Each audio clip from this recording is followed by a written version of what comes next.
It's time for your fan weather forecast brought to you by the Milwaukee Area Napa Auto Care Association. Flash flood warnings remain in effect until 1 p.m. today with a high of 59 degrees. It's currently 55 degrees here in Milwaukee.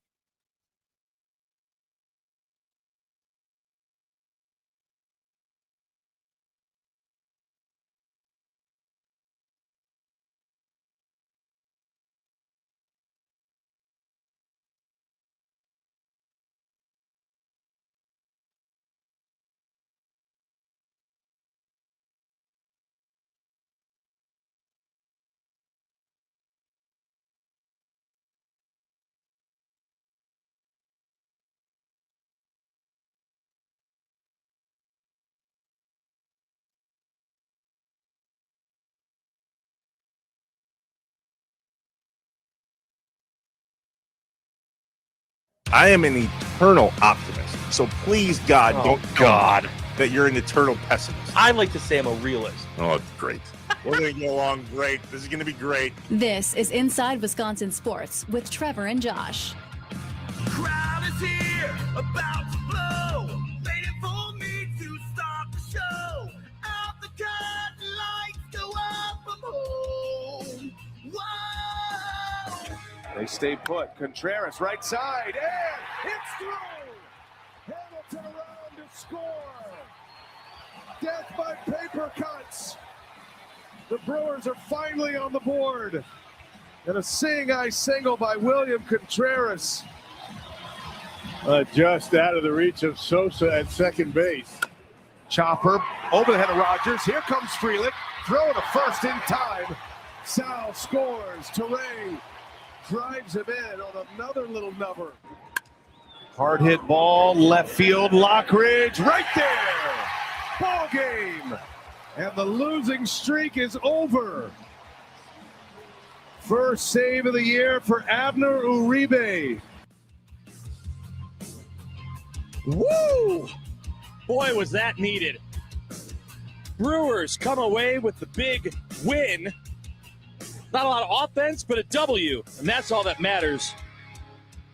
Brewers 2, Bad Guys 1. Welcome into Inside Wisconsin Sports with Josh, and today, the franchise, Tim Allen, filling in for Trevor. Timmy, good morning. Good morning. It's like you were just here. What, did you take a little nap before you? A little nap. Yep, get some coffee in, and baby. Make sure the sump pump is working. Everything's clearing out here a little bit. Still some weather in the areas in the southern parts of the state. I would imagine a little bit north as well, but keep an eye on that. I just heard your weather update with some flash flood warnings. Wow. Yeah. I mean, it was ugly. You know, the videos, you always see the videos of certain parts that get hit worse than others. I know our friends at Natty Oaks put something out that they were redirecting the shuttles from the game last night because parts of the road there around American Family Field were flooded, so they weren't allowing the shuttles to go a certain way. Right. I saw parts downtown that just so much standing water. So hopefully people are still okay. But yeah, definitely ready for the weather to get better. Yeah. I mean, April showers, we get it. It brings insurance claims and mud till June. That's right. I get it. I understand. But just as badly as we needed a Brewers win, I think we need the rain to stop as well. Huge win. We'll get to that in a minute. But as always, here on Inside Wisconsin Sports, we start with Let's Play Catch Up and the Packers. So, Timmy, the Packers are doing their tailgate tour. They got their big bus. They got guys on it, and they're going around all over the state. And there was a clip that came out yesterday that I thought was hilarious, and the audio is not perfect enough to play. But they were at a school, and they had some of the kids asking questions, and one of the kids in this high school said, hey, the Bears beat y'all in the first round. What happened? That was the question that they had. And there were, of course, some, current players and some older players. And Randall Cobb, who we actually talked to on Inside Wisconsin Sports yesterday, which you can hear. We're going to actually replay that later in the show. responded by saying, "You know what? I'm going to pass the mic because the Bears never beat me like that." And then he handed the microphone That's awesome. to Evan Williams, and Evan Williams just goes, "Man." And I thought, talk about throwing someone under the bus. If you're Cobb, to just be like, "Yeah, I don't know how to answer that because that never happened to me. Here you go, guys. You guys were the ones that blew this. You answered the question." But I thought that was funny. What are your thoughts, Tim, on these tailgate tours, these bus tours? Love 'em. Obviously, we saw the Pat Murphy one. Yes. Now the Packers are doing it, and Packers have done it for a while. But yeah, I love it. I think it's great for the teams to connect with the fans. Well, and that's that community involvement. A lot of these, hidden in some legal ease and contracts and everything. These players do sign on for a certain amount of appearances for the organization, and that is part of their job. Occasionally, within a contract. I know some may write those out, but most are written in.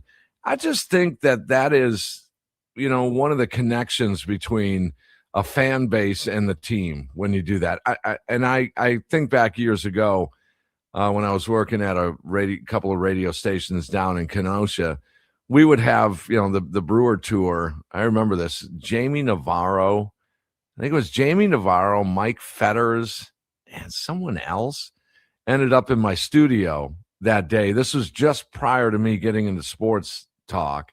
I'm like, wow, these guys, these are my Brewers. You know what I mean? Yeah. It's super cool. And it was the first time I had met Bill Schroeder.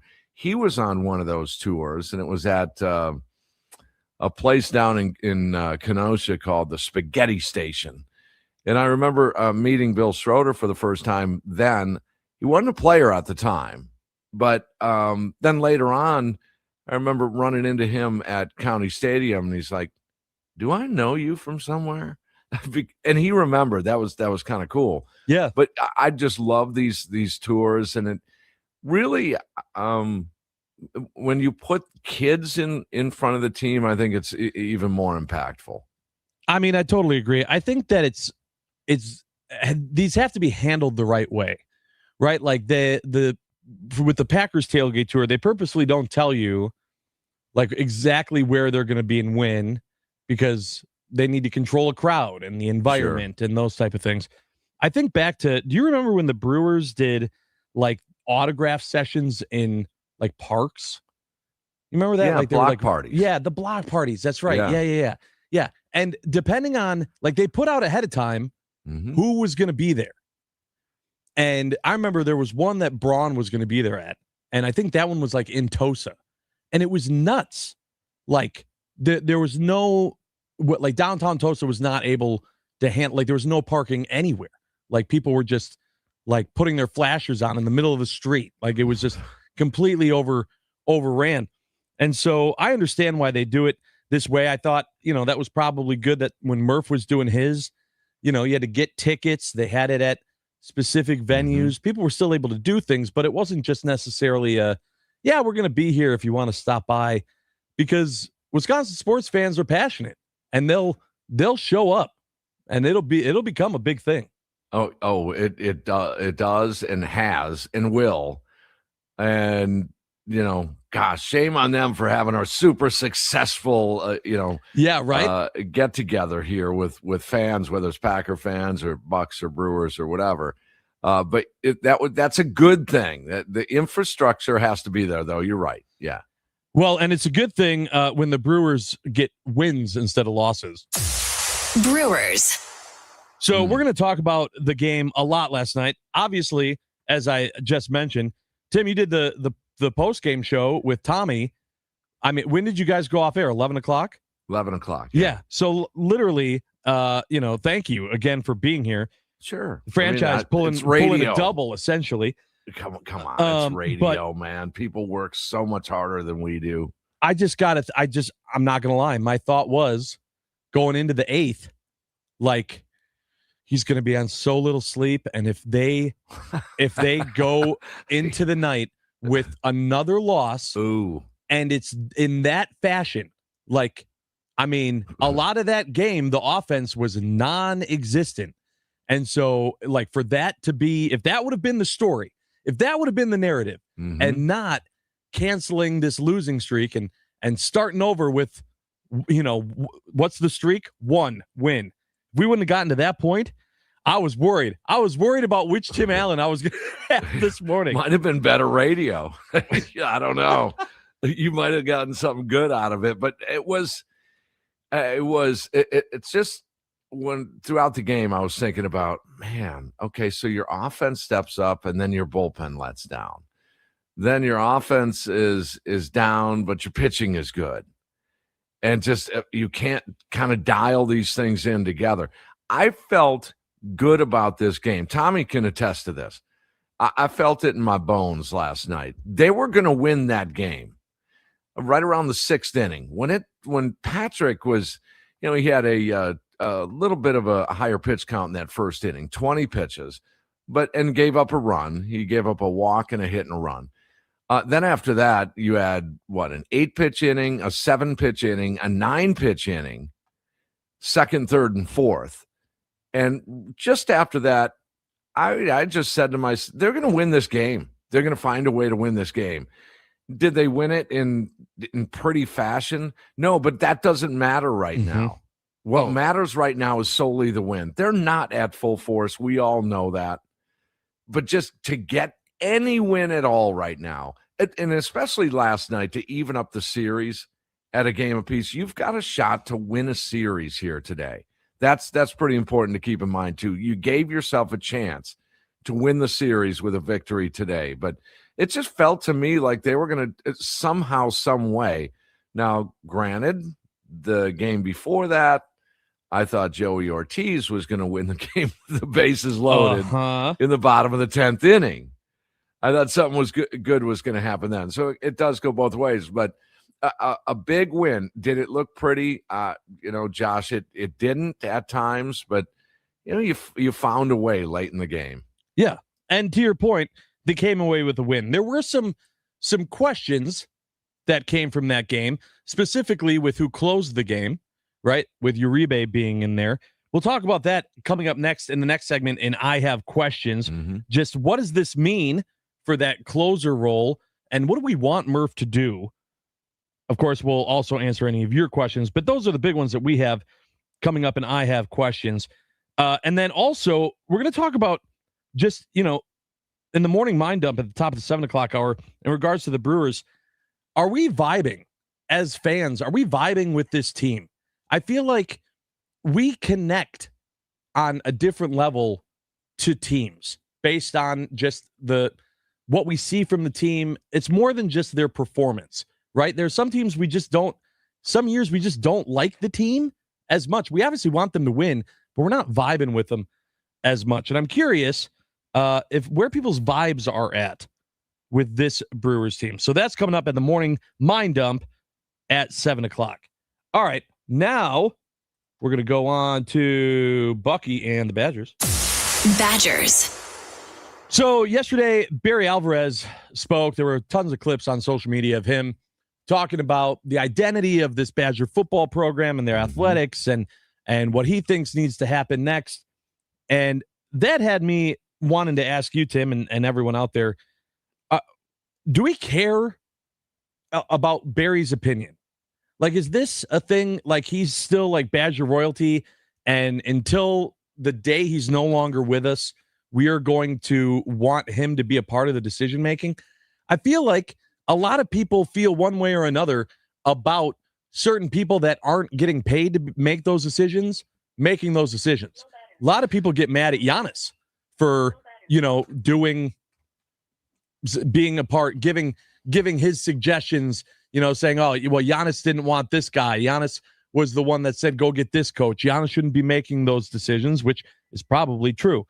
But how do we feel about Barry Alvarez not in any position to be doing so, still giving his opinion and a lot of people taking it as gospel?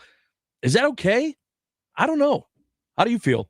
Yeah, it's the advent of information that gets out there, and it just is constant, and it allows these sorts of things to get out there. Is it newsworthy? Maybe, maybe not. I think some people would find it interesting. Clearly, there's a track record there behind Alvarez.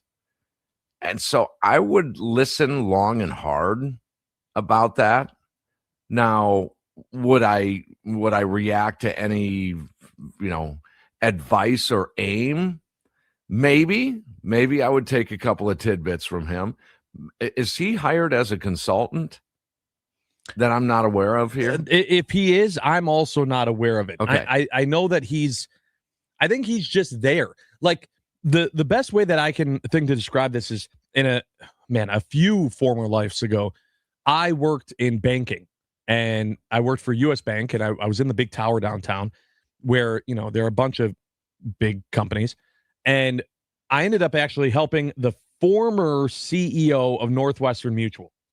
And I'm talking to him, and he told me like he gets paid a bunch of money to sit in an office staring at the Northwestern Mutual building from the US Bank building to just essentially be there. Like you're still quote unquote part of this, but you have no power, authority. It's essentially just, we're letting you continue to feel like you're a part of the organization. That's what I feel like the Badgers are doing with Barry. And I'm wondering, like, is that the case? Are they kind of doing this just because he's Barry and it's almost like a sympathy / fan to keep the fans going, yeah, we love Barry Alvarez? Or is it legitimately to where they're going, no, we look to Barry Alvarez to help us make some of these decisions? Sure. I would. I mean, again, there's a track record there. I wouldn't think that, he's calling any shots here and there, but maybe under the table. Some are taking some advice from him. I mean, there's been better days for the Wisconsin Badgers football program. We all know that. I would listen. I'd have no problem listening. I think it's entertaining. I think it keeps Alvarez and that name in the loop here a little bit. I really didn't have a problem with it. Not at all. Yeah, I'm not going to lie. I personally think that college athletics have just changed so much. I mean, Barry Alvarez wasn't doing what he's doing in the nil era. He didn't have to worry about all of this the same. It's not saying that we're not respectful of what he accomplished and everything, but he didn't play in this world, this current world of college athletics. I think that you gotta get some fresh opinions personally, and I hope that they are. Yeah. Well, plus you have to again. Why wouldn't you? No, the landscape has changed. You're right. It's a whole hell of a lot different landscape than it was when Alvarez was in control. So you have to take that into consideration as well. Now, he's not a dumb dude. He understands the game today, but you have to consider that as well. Well, Barry, yeah, we'll take your advice. I think it's all in a mix. We'll take your advice, but it kind of doesn't work that simplistic anymore. So you got to be careful with that too. But what an icon in the Wisconsin football program's history. Absolutely. I mean, legend of legends. Yeah, absolutely. But it just comes down to how much are we valuing his opinion. Also, how much are we valuing opinions of current Bucks players? Bucks. I don't know if you saw this, Tim, but Miles Turner was on a podcast called Game Recognized Game. And I'm going, okay, I don't even know. I've never even heard of that until I start seeing clips pop up. And they're talking to him and about the chemistry and everything that happened during the season. And he goes, yeah, those reports from Shams, yeah, they were pretty spot on. Listen, man, I don't know who Shams' source was. I'll come out and say right now, I was not the snitch. I was not the mole. I don't know who was, but a lot of stuff in that ESPN article came out, like it was very accurate. I think that someone had to have like a tape recording at this point because, I mean, a lot of stuff that was said was actually, to the T. Yeah, we had a really rough game in Chicago. We had like a 20-point lead and pissed it away in the fourth quarter, which is a really bad point of the season for us. We were like in a very must-win mode, and we had a game against Boston the next day. Doc kind of came in and was like, listen, I heard y'all been talking shit. Let me talk my shit too. I've taken teams that are, less talented than this to the playoffs or whatnot. And he basically said, I thought this was the team to do that. So I think it was a way of trying to fire us up. But in a room full of ego, he kind of came in with the whole Google me thing. And I don't think it went over as well as he might have thought it would have went over. And again, it was a little unoriginal too, because the guy from Indiana, the coach, had just did that. It was a cringe moment for everybody, at that time, because we were just kind of all looking around like, all right, guys, well, I guess let's go beat Boston now. You know what I mean? It was tough. I find that clip interesting for so many reasons, but the biggest reason is, the season's over, Doc's gone. What good comes from agreeing to do that interview and say that? Put all of that out there. I'm so confused at why players are so willing now to just go and tell the secrets from the locker room. I thought that was a sacred place in sports. Yeah. And it's just, apparently it's not. And that was the first thing that I took away from it. Is anything sacred anymore? Doesn't seem like it. Doesn't seem like, even if it's bashing you. Yeah, no, that's fine. I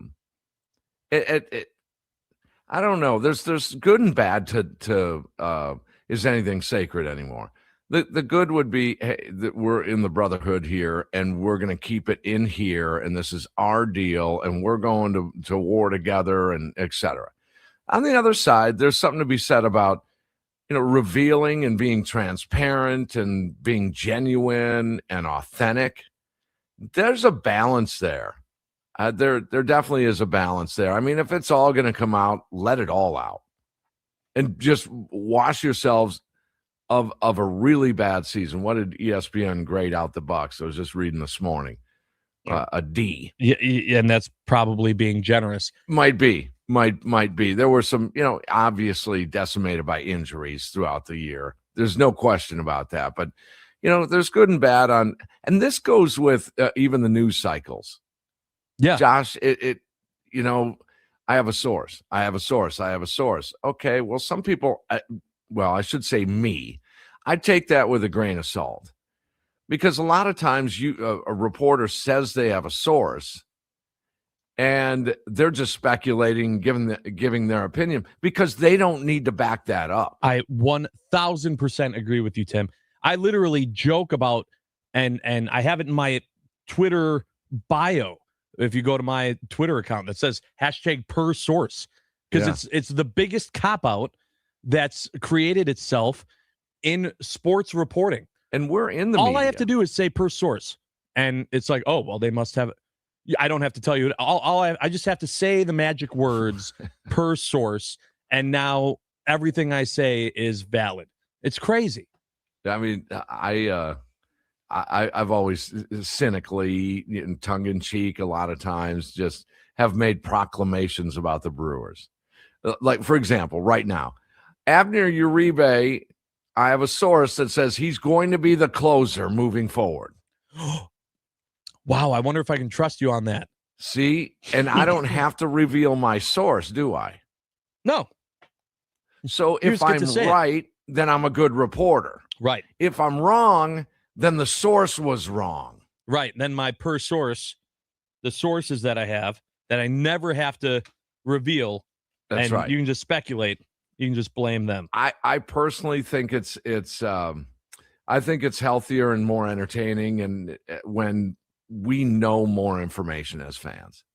I agree. I like that. And I think most fans do want to know behind the curtains.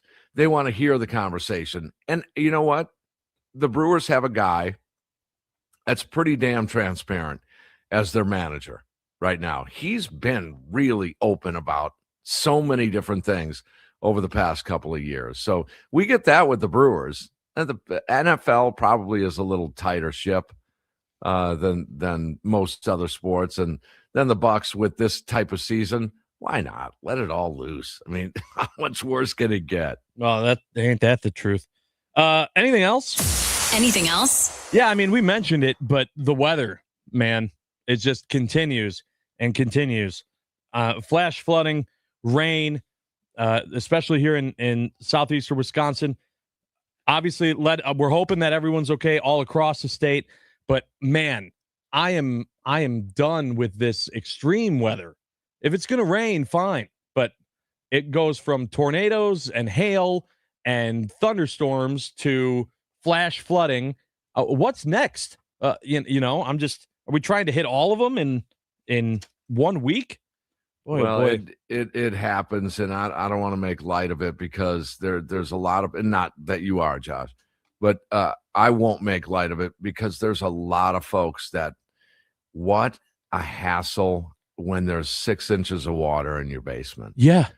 Or your car gets hung up on 3 feet of water, and now your car and insurance and bureaucratic red tape nightmare, and you can't talk to anybody on the phone anymore.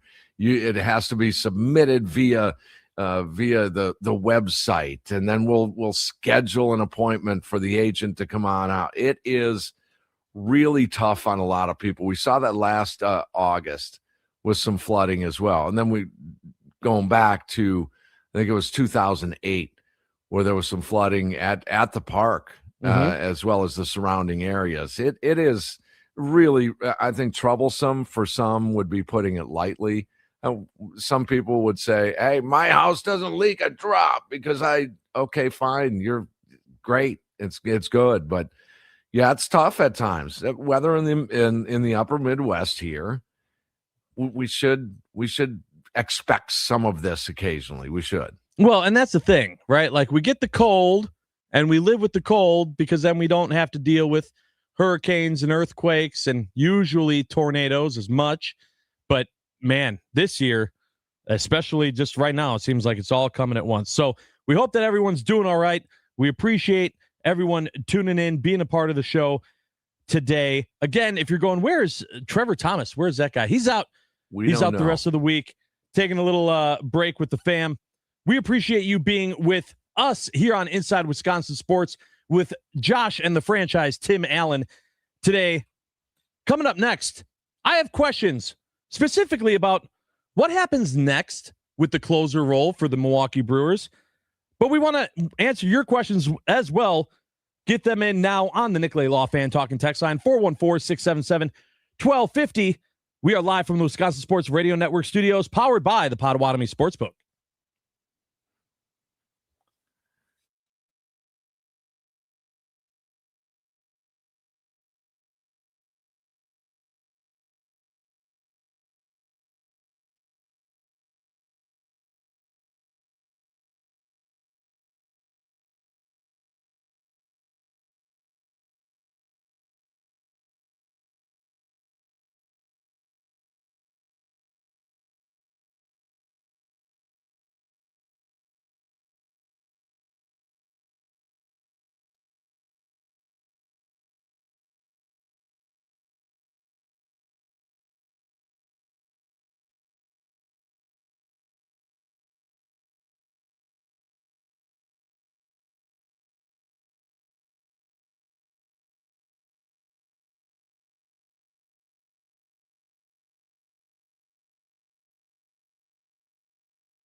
When things just don't add up, Trevor and Josh ask the hard questions or just point out how messed up stuff is. I only have one question. Can you fly this plane and land it? Surely you can't be serious. Do you view this season as a failure? You asked me the same question last year. What's the most important question the Badgers have to answer Saturday? This is a great question.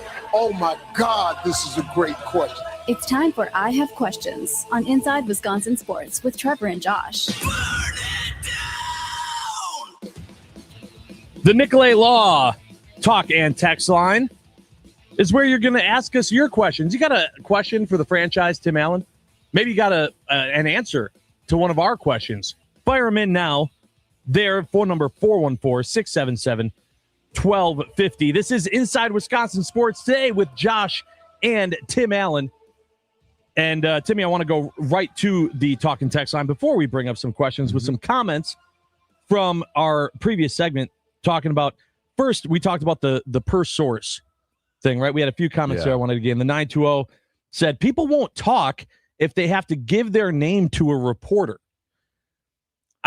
That's true. An interesting There's a give and take point. there. The give and take there, yeah.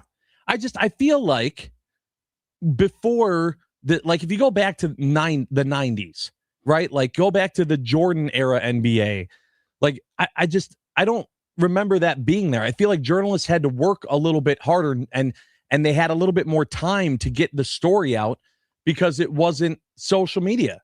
It wasn't being the person to break the news and getting the clicks and everything else that it is now. So there was more of according to this source that I know from blank that you're putting in your article that's going in the newspaper.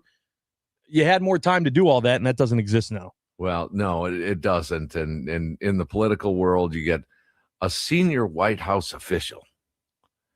Okay, that only narrows it down to a couple of hundred people. Yeah, to everyone in the building. Right. Right. Or the ever famous anonymous source. Oh, yeah. Well, that's is a good one. Which is every single time they say per source. It's just an anonymous source. But to the texter's point, I get that. I totally understand that. And sometimes I've had over the years with Brewers baseball, there's a couple of stories that I could have, as we say, break the story. I could have done that. Yeah. And there's a couple of stories, some inside information that I 100% know for fact that I could have come out and said that, but I weighed the options of what good would this do, because it was kind of nasty, it was kind of negative, and what good would it do? And then I determined, well, what's your job, Tim? Is your job, as a talk show host, is it to break stories? Are you that journalistic credibility guy? No, Sure. That's not me. No. That's not my job. Sure. My job that's for the beat reporters. You guys, they're experts at that. That's not me. But two of them, I guess, were really heavy duty, negative, kind of, even to this day, the word has not gotten out on these two stories. Yeah. So again, could I have clickbaited it? I suppose these days I could, but then I decide, what's the sense? Right. What's the point? Yeah, it's not going to help anything. It might hurt something. It definitely would. In these two cases, it would have just entangled things, and there's some family involved and things like that. I didn't want to go there. Yeah, which is fair. We do need to go there on who the closer is for the Milwaukee Brewers. Obviously, we see Miguel struggling, and he's not there. Uribe gets the save. Uribe was struggling in the eighth, coming before yesterday's game as the setup guy. Gets the save. What does this mean, Tim? What do you think this means going forward? And do you think that this is a situation where if you're Pat Murphy, you stick with it? You go, okay, it worked one game. I'm not touching it until it doesn't work again. He's going to keep the door open a little bit, knowing Pat Murphy. Well, maybe the lineup will determine that. Our lead will determine that. Who's throwing the hottest will determine that. Who's on a roll, who's not on a roll. we have to remember that first of all, relievers are volatile. It's a volatile situation. Look at teams around the league. Just about every year, a good chunk of bullpen arms will turn over. And you just try and dial in the right combination of the right guys in the right season that they all come together and be this lights out kind of back end of the bullpen. When you lift a closer, it has to be when he blows saves in bunches, in multiples. You can't just after his first blown save, you can't say, whoa, man, we got to take a look at this and get another closer in here or switch it around a little bit, have someone else on our staff be the closer. You can't do that. When you get to about that 3 mark, 3 or 4 out of 6 or 7, you have to make that move at that point. Mm-hmm. That's what all teams do. You have to. Doug Melvin taught me that many years ago. Tim, you can't just react that quickly here. And it sucks, but you have to allow them to blow the saves in bunches before you make that move, because then you're sure that you're making the right move. And in this case, a lot of people have been screaming for it for over a year now that Abner Uribe is going to be the closer. It doesn't discount what Trevor McGill has done the last couple of years, 50 plus saves, I think 51 in the last 2 seasons for the Milwaukee Brewers. That's a really big number. And it doesn't discount that at all. It just means that position is volatile. And I think there's a little more energy and hype with Uribe. He has those classic traits of a closer. I agree. Lights out and then phones out and everything. It's just that rolling the dice and all the moves afterwards. Yep. Yeah. I mean, agree. it's not Hell's Bells. It's not Hoffman classic, but maybe it does get there if he stays in the role. Yeah, I think that I just preferred when the Brewers had 2 guys that could do it. Yeah. Right? Instead of it being hopefully 1 guy. Or 3. Or 3. I mean, you're looking at 3 for a few years there. Yep. Knable, Jeffress, and Josh Hader. Well, I'm saying even last year when it was, all right, McGill's out, but Uribe can step in. Or depending on the situation, all right, just, leave McGill out there. Like there were options between the 2 of them because they were both pitching well, right? And that helped. I'm confident. I don't want to force one of them to be there because the other one is suffering. This team just can't handle that right now. I'm pretty confident, Josh, that between Serpa, McGill, and Uribe, the back end is going to be intact and it's going to be good. We have to remember 6-game losing streak. 3 of those 6 losses, this baseball team had a 3-2 lead in the 7th inning. Yep. That's what I'm saying. That's what I'm saying. If this is not a situation right now with how the offense is performing and the injuries that exist where you can count on 8-2 victories.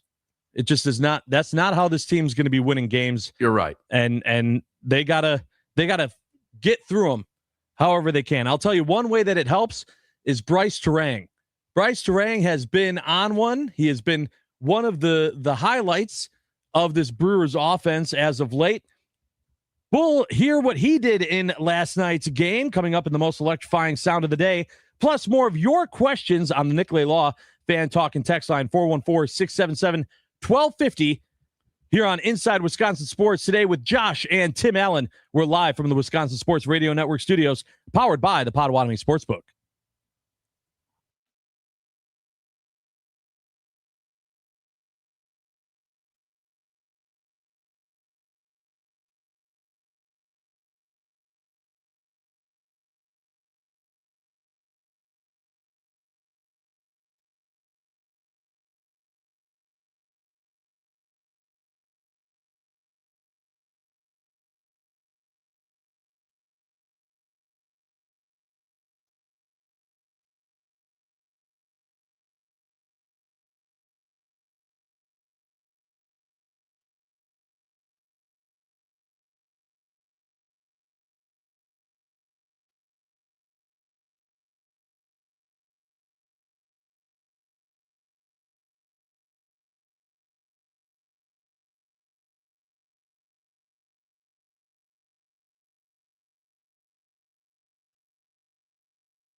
It's time for The most electrifying. Sound of the Day The most electrifying. on Inside Wisconsin Sports with Trevor and Josh. Brought to you by Best Electric. Learn more at bestelect.com. Don't stress. Connect with the best. Anything else? Chopper over the head of Rogers. Here comes Frelick. Throw to first in time. Sal scores. Teray drives him in on another little number. Yeah, he started then stopped, thinking that they were going to be able to get it. Went over his head, and he's able to continue on and score. Yeah, something else. Bryce Terang. That call, of course, Brian Anderson, Bill Schroeder, Brewers TV. The most electrifying sound of the day brought to you by our friends at Best Electric. Remember, no job is too big or too small for Best Electric. Don't stress. Connect with the best. Call them today or visit bestelect.com. Timmy, I know that throughout the season, we're going to have ups and downs for a lot of players, but you said it before the season started of, man, I just want them to do whatever they need to lock up Bryce Terang. Yeah. And we saw in some of those losses, we saw a multi-home run night for Bryce Terang.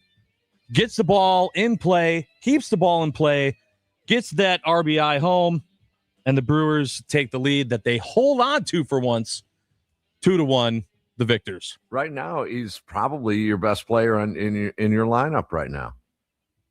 Maybe not probably. He's your best player right now. Yeah, absolutely. Yeah. Now, Jackson Churio comes back. Andrew Vaughn comes back. Christian Yelich comes back. We can have that conversation. But Bryce Terang, and one of the reasons I said lock him up long term is because if indeed he blows up to another level, he did the quantum leap as Murph predicted. If he blows up to another level, is he going to be unaffordable in Milwaukee? There's a whole conversation, Tim, that I don't know this far into the season I'm ready to have, but you could definitely ask the question, is he already not affordable for the Milwaukee Brewers right now at this point, before he could potentially reach another level? Because I was having that fear during the World Baseball Classic, that just the way that they were talking about him and how he was performing. I went, man, on a bigger stage, he's showing the world how much money he's going to get paid, and it's not going to be from the Brewers. Hitting the ball to the middle of the diamond and the other way is, to me, the mark that this dude could be something special. He could be. Now, would he take Nico Horner money right now? I would think so. Yeah, Horner's older than him. A lot of people are saying Bryce is going to get more money than Horner. And a lot more money. If he keeps this up, yeah, absolutely. It's without a doubt. And that's what I'm saying is scary. It is scary. And everybody healthy, there's your leadoff dude. There's your leadoff guy. And none of this platooning, Pat, with him and Jackson Churio, righty lefty. Just leave Bryce alone. Let him do his thing. Yeah, that's what I would don't do. Fix it if it isn't broken. I do worry about that. And at the same time, I'm trying to enjoy the success of Bryce Terang because there's not a ton more success to focus on right now. There are a lot of spots where this Brewers team needs to get better, be better on a Be Better Thursday. And I feel like that's affecting the vibes that the fan base is having with the team. Obviously, no one is more connected with Brewers fans than you, Tim Allen, here on the Wisconsin Sports Radio Network. And so coming up next, top of the 7 o'clock hour in the Malott Meets Morning Mind Dump, we're gonna talk about, is this Brewers team frustrating? Even though you're cheering for them, obviously you want them to win, but are some of the players on the field, are some of the guys, the way that they hold themselves, is there just something about this team beyond the losing streak that just doesn't have you feeling the vibes the same way from last year? Or is it purely just a streak and you're still all in just like we were at the end of last season? Got some thoughts on that coming up. Yeah. Yeah, it's going to be a good one. We want your thoughts on that as well, or anything else that you need to get out of your head and off your chest in the Malat Meats Morning Mind Dump. Get them in now on the Nicolay Law Fan Talk and Text line 414-677-1250. That is coming up next here on Inside Wisconsin Sports with Josh and Tim Allen. Trevor out today. Trevor's also going to be out tomorrow, taking a little time, a little extended weekend with the family. Perfect time. The weather is lovely. Completely get why you would want to take a take an extended weekend. In all seriousness, we do hope that everyone is safe. No flooding in your basement. Houses are okay. Cars are okay. And we appreciate you joining us this morning on Inside Wisconsin Sports. We are live from the Wisconsin Sports Radio Network studios, powered by the Potawatomi Sportsbook. The Malat Meats Morning Mind Dump coming up next. Sue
I am an eternal optimist. So please, God, don't tell me that you're an eternal pessimist. I like to say I'm a realist. Oh, great. We're going to get along great. This is going to be great. This is Inside Wisconsin Sports with Trevor and Josh. Crowd is here, about to blow, waiting for me to start the show. Out the curtain, lights go up, I'm home. Whoa! They stay put. Contreras, right side, and it's through! Hamilton around to score! Death by paper cuts! The Brewers are finally on the board. And a seeing-eye single by William Contreras. Just out of the reach of Sosa at second base. Chopper over the head of Rogers. Here comes Frelick. Throw to first in time. Sal scores. Teray drives him in on another little number. Hard hit ball, left field. Lockridge right there. Ball game. And the losing streak is over. First save of the year for Abner Uribe. Woo! The Brewers won a baseball game. Let's celebrate, people. They sure did, and it was a big win, the biggest win of the year. No doubt. Fantastic. We love the wins. We get through the losses and we celebrate the wins. And that's what we're doing on a Thursday here on Inside Wisconsin Sports today with Josh and the franchise, Tim Allen, filling in for Trevor. We're glad that all of you guys are here as well. We want all of your questions, comments, concerns. We hope that everyone is doing well. Your house is okay. You're not bailing out the basement this morning. The weather continues to be nasty. We hope that everyone is safe. We're going to talk about some of the weather that made its way inside of American Family Field coming up in the next segment. Be Better, brought to you by the Better Business Bureau. But first, Tim, every day at 7 o'clock to start the 7 o'clock hour, we get things out of our heads and off our chests, and we do it in the Malott Meets Morning Mind Up. I hear voices in my head, they counsel me, they understand, they talk to me.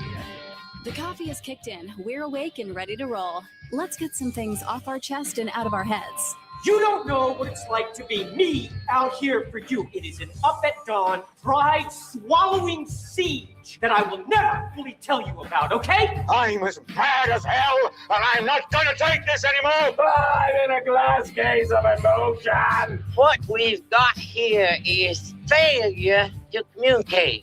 We've got no food, we've got no jobs, our pets' heads are falling off! It's time for the Morning Mind Dump, presented by Malott Meats. High-quality meats at a fair price, safely delivered to your front door. To learn more, visit WisconsinMeatMarket.com. Experience the power of the family meal with Malott Meats on Inside Wisconsin Sports with Trevor and Josh. That's right. Now is the time to get things out of your head, off of your chest. We do it every day at 7 o'clock on the Morning Mind Dump, brought to you by Malott Meats. And, Timmy, my big question, my big thought that I'm hoping you can help out with. Not that I took advantage of the fact that the guy that is most connected with Brewers fans after they make the switch, after the last pitch, every single game, talk to you on the post-game show. I want to know what the vibe is right now with the fans and this team. And I'm going to start by saying it's not just the Brewers, it's all of our sports teams. There's times where it's not just wins and losses for how we're vibing with the team. Winning changes everything. Even if you don't maybe necessarily love a team, you're not embracing that team as much. If they're winning, that's all that matters, right? And you're cheering for them as a fan no matter what. However, the fact that we're however many games we are into the season, and we're having conversations about, from Pat Murphy going, I'm disappointed in the fans for booing.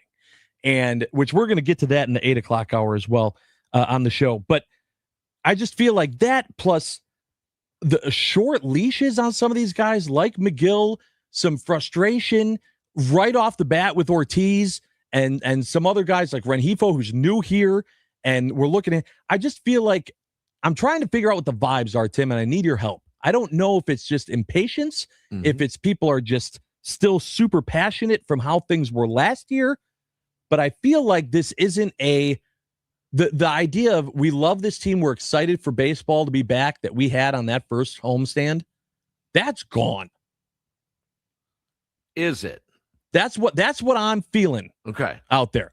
I would love for someone to tell me I'm the only one that's seeing it. Let's start with the positive. And this is a Craig Counsell thing. No matter what you ask, no matter what you talk about, he will always start with the positive. And I like that. I don't mind that at all. And a lot of times you do that in the business world too. You have your meeting, and when you worked at the bank, I think a good philosophy and in a lot of business things is start with the positive. And then you can break it down and you can get into some other stuff. So let's start with the positive. Yeah. Here's what Brewer fans you will always have. You will always have a Brewer season in which once the weather gets a little bit better, you'll be out on the deck, you'll be in the garage. So many stories about Brewers fans throughout the state of Wisconsin with that radio on and shooting hoops while your pop is working on his car or doing some yard work. And you've got the Brewers and you've got a tailgate party to go to on the 23rd. And we have tickets to the game for a bobblehead giveaway. It's a Prince Fielder bobble. The only thing you won't have, and it's a shame, but it's life, is you won't have Bob Uecker. Yeah, without Uecker. Yep. Along for the ride. But you will always have that traditional Brewers baseball summer. So there's your positive. You start out with that. And we'll get there. The better weather is coming. And it will be hot and it will be nice and you'll be grilling out and the smells around American Family Field and brats and beers and babes and Brewers. You know, it's all going to be there. Yeah. So, now, however, we also, in terms of the vibe, it's tough to measure, Josh. It is. And do you measure it in your situation? Do you measure it by what sort of interaction you get on your radio show? Do you measure it by some responses on social media? Do you get a vibe, good or bad, about some of the beat reporters' articles? All of those things, scoop them all in and then make your judgment, of course. But I will just throw this out there, and this is the main point. Every year has a different vibe to it. Every year it evolves into something. We don't know exactly what yet. So I get what you're saying, because there's this 8-2 start and, proving the doubters wrong. And then a 6-game losing streak, you're back to 500. Let's reset. Let's start over. I get that. I guess, trepidation or holding off on going all in and the team's going to win the World Series. Sure. But it's an identity that every team has. Now, there's been some constants here the last few years, certainly under Pat Murphy, but it really is a drip from Counsell's years as well, and that is this brand of baseball that we see, this paper cut, as you heard Brian Anderson call it on the highlights, the woodpeckers just pecking away, the grinders. Drag that at bat out, drag it out a little bit, drag him. All of those things, they're starting to take hold here a little bit, but every year has this own where we're a little leery, like, where's it going to go? Where's it going to go? But that's why you play these games. It'll identify itself one way or the other. It's going to identify itself. I loved what I heard from the crowd last night, Josh. I did. We hear him on the highlights, both radio and TV. And when Contreras got that base hit to tie the game in the 8th inning last night, you guys at American Family Field, if you were at the game, you guys were into it. That was big. Pat Murphy, I didn't hear him give accolades to the crowd cheering at that point. Right. So, but my point is, every year has this little bit of you're leery as to, where's it going to go? They lost this. They lost the series, or in this case, they lost 6 in a row. Where's this thing going to head? I think Brewer fans will also kind of determine that, it's tough right now. The injuries are really taking a bite out of things, and let's just hold off here. It's not rush to judgment on a season that is 17 games old. And when you think about it, Josh, we have 5.5 months of this left. We have almost a half a year. It's super early. And to your point, Tim, like when we go back and we look at past teams, the T plush with everyone throwing up T's and beast mode and overbay and you go back even for the O's and people finding there's that, but then there's also just, I think, a love for the way that a team does things. And I think that Brewers fans really appreciated that woodpecker, never out of it, not just mentality, but proof of concept that the Brewers proved last year, that they showed that that's who they were. And I can tell you that's what, and I'll keep going back to it. Game 3 of the season, when they were down and they clawed back to sweep the Sox, was so big to me because it proved, hey, that team from 2025, they're still here in 2026. Yep. That was huge because that identity that they had was fun. That was something that, as a living in Milwaukee, the pride that we all feel, I felt like we related to that. The vibes that we felt with that team were something. And I feel like just something, it's not there. It's not there. There's just, we're quicker to judgment. We're quicker to give up on a player right now. And I'm trying to put together the pieces of why that is. We have someone here on the Nicolay Law Fan Talking text line, 414-677-1250, in the 920, who said, the last 2 games, the vibe has been much better. Something changed. That's super interesting because I get maybe last night, right? If you just want to look at the wins, losses. But if you're going to look the night before, that was the night where everyone was booing. Like, why? Like, what was that? Like, what was the, but I think he's referring to the battle back mentality. Man, they battled back late in that game twice. And, they got it tied in the bottom of the 9th with a couple of runs to send it into extras. So I think that's what he might be referring to there.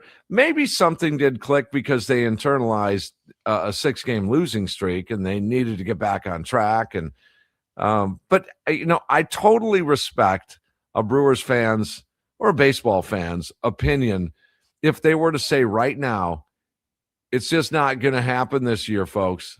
It's just not happening. I don't know. You Brewers. I'm not going to lie, Tim. My brain's not even going. I'm not even talking about overall record. I'm just talking about love for the team, love for the embracing the team. You still, even if you don't like the way that they're presenting themselves or the fact that Murph comes out and says, disappointed in our fans and some of these things that have happened already, you're still hoping they win. You still know they have a possibility of winning. I'm just saying I think the losses have been more frustrating, and that sucks. I think the fact that in the state of Wisconsin, I think we're just so over injuries being an excuse across all of our sports teams. And we went through it to start the season last year. And the fact that we're doing it again this year, I think that's making us irritable as fans of this Brewers team. It's a legit excuse. I'm not saying it's not. Okay. I'm just saying that's change. I feel like all of this is changing the vibes of how we're feeling about the team. And then when you add a losing streak on top of it, that's when the boo birds come out because people are fed up. The infrastructure is always going to be there to a chunk of the Brewers fan base of loving this team no matter what, through thick and thin. It's almost a derivative in a smaller scale to the Green Bay Packers fan base, and that is no matter what, we're going to love them. No matter my girlfriend is a huge Packers fan, just biggest Packer fan this side of Denver. No, not her. She's just her fandom is big, but they can do no wrong. It doesn't matter. They could lose another game to the Chicago Bears late in the fourth quarter next year, the first time they face them, and they're still the best ever. Yeah. So there's always going to be that. And to a degree, Brewers fans, the years are starting to stack up here. I mean, when you think about it, you go back to the 80s. Let's, for example, 1982. Okay. They make it to the World Series. The organization was only 12 years old. Sure. Now, look at them now, 50 plus years, leaning on 60 years of Brewers baseball. That's a built-in, for lack of another term, infrastructure of Brewer loyals. They are just, we're loyal to this team no matter what. But now, the loyalty, Tim, that's the thing. Like, that doesn't necessarily mean that you're loving this specific year's team. I think there's something to be said too about, you brought up, if you're thinking World Series. Someone in the 414 just texted in and said, it seems to me that the vibe started to change in the NLCS of last year. Disappointed with going out that way. That's because the bar is higher. Correct. And that's what I'm saying. I'm wondering if, am I reading the situation wrong? I guess that's what I'm trying to figure out and get out of my head this morning. But every year, 17 games in, there still is that little, ooh, I don't know. That you're trying to figure it out, and that's okay. That again, when Brewer fans are critical of the team, when they boo or whatever, and we'll get into that next hour. But when they're critical of a Joey Ortiz needs to hit the baseball, it doesn't mean we don't love them. If we don't feel the vibe that this is going to be a good season, it does not mean we don't love that team. It just might feel, it might be that you don't feel that this is the year. That's okay, because you might be right. You could be right on that. They could take a step back year this year. But after 17 games, feeling out the vibe of a season or this particular team is not uncommon. It's just not uncommon. Over the course of the post-game show for a couple of decades, we're trying to figure it out. We're trying to figure it out on the air as well. Yeah. That's and part of that isn't necessarily the play on the field. Part of it is the aesthetics of how they play. That is part of it. I think the that's biggest a big part of it is the biggest part of it is in questionable games or stretches early on in the season. It is vital you get your at least fair share of wins here and there. These wins, I don't care how they look, Josh. Right now, as we try and figure out this vibe, as we try and figure out this team, I don't care how it looks right now. Just win. Just for right now. I'm Later with you. on, I'd like them to play with a little more conviction. I'd like them, as Murph says, play with the edge, play with the woodpecker mentality, play with the grind, don't give up. That's fine. That can come later. But right now, find a way to win, to stay in position to get on that run. Last text I want to read here before we take a quick break from the 414. The problem is the sports media hyped up our team's depth and all the arms and maybe too many to pick from. We were misled. Guilty. I think that's really interesting, because how are you going to say you were misled 17 games in, knowing that your team still hasn't been at full strength? I mean, we said early on, I remember you said it on this show, Tim, that if we see that depth make an appearance during the season, it's going to be because people are struggling or people are injured. Yes. We're 17 games in, and both of those are true statements right now. And It goes back to, and that's what I'm saying though. If the majority, or let's just say the minority, even a little bit of the Brewer fan base is feeling the way that 414 is, that they were misled by what they thought this team was going to be 17 games in, what does that say about our vibes and how we're feeling about this specific Brewers team as Brewers fans? I don't want to be a know-it-all. I definitely don't, because I'm puzzled with a lot of things when it comes to Brewers baseball, right along with Brewers fans.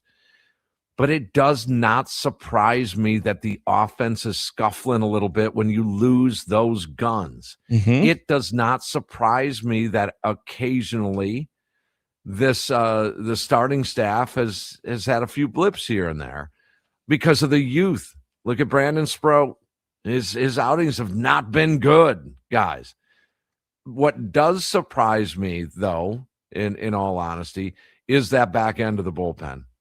They should have 3 additional wins, at least 2. I mean, 2 would have made, will make, and would have made all the difference in the world in even this conversation. So instead of 9-8, they'd be 11-7. And it'd be, whoa, yeah, okay, Brewers are cool and they're good and the whole deal. That does surprise me, the back end of that bullpen. And that's all part of this whole vibe you're talking about, Josh. I think it's an interesting conversation when you talk about what is the feel or the vibe as a fan with this team this year right now. It's interesting. Well, I'm hoping that you can get some more answers on that after another Brewers win. That would be good on the post-game show. But for now, coming up next, we're going to ask the question, who needs to be better in the world of Wisconsin sports? We know maybe there are some guys at the back of the Brewers bullpen that need to be better. We want to know, who do you think needs to be better out there? Let us know on the Nicolay Law Fan Talk and Text line 414-677-1250 on a Be Better Thursday, brought to you by the Better Business Bureau. That's coming up next on Inside Wisconsin Sports with Josh and the franchise Tim Allen. We are live from the Wisconsin Sports Radio Network studios, powered by the Potawatomi Sportsbook.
It's time to answer the question, who needs to be better? Is it a team? I need to be better for our team. A coach? I got to be better as a coach. A player? I got to be better. We got to be better. Just facts. Let us know who you think has to be better. Brought to you by the Better Business Bureau. Show people your business is better. Get BBB accredited with the Better Business Bureau at bbb.org. Welcome back inside Wisconsin Sports with Josh and the franchise Tim Allen. Trevor off today, and we want to know who needs to be better, Wisconsin. Let us know now on the Nicolay Law Fan Talk and Text line 414-677-1250. It's a Be Better Thursday brought to you by the Better Business Bureau. Timmy, I don't know if you knew this, but 87% of accredited businesses say the BBB accreditation helps their business gain credibility with customers. If you want to showcase your business as a better business, get BBB accredited. Learn more at bbb.org. This is Josh. I've been in radio a long time. Yeah. I love this whole benchmark, we call them. Yeah. I do. I love the image coming into the bit. Well, I appreciate it. With the players and LaFleur there saying it got to be better. I wish it would have been more difficult to find audio of Wisconsin people saying need to be better, but it's pretty easy. The Better Business Bureau. It's a beautiful marriage. That's beautiful. Radio. I agree. We it. appreciate them. We appreciate you being with us today, Tim, to ask who needs to be better. I got to get this started right off the bat. The biggest one, the weather. This weather just needs to be better. Yes. Like it needs to be better. I saw something on Twitter from our friend of show, Luke Sampe, saying, hey, Wisconsin, get ready for more flash floods coming like late tonight into Friday. Are you serious? Like not even just more rain, but more heavy rain? Some pumps aren't going to be able to kick it out. It's got to go somewhere. This is bad. It does. Got to be better Wisconsin weather. In the valleys around the state, the Wolf River, there's the Fox River, there's a lot of just wow. Luckily, the basement at my house, it's holding firm. Everything's good, but that has to be. I just always, in times like this, I always envision, gosh. 6 inches of water or more, or even 3 inches of water in your basement. What a pain in the tail. Wow. Yeah. I feel for you guys that are going through that. Absolutely. I hear you. All right. So what needs to be better or who? Major League Baseball's Players Association, the union. You guys got to be a little bit better here. Tony Clark out as executive director, yet former Brewer Chris Capuano comes in, and he is now the COO. I didn't know there was one. I thought it was just the executive director. But all told, I understand there's some positional changes and newcomers in and out. But my get better, you need to be better on this, is can we start negotiating now? I was just reading this morning a baseball article where it said where a lockout is likely next season. Why are you saying this? Yeah, but is that per source?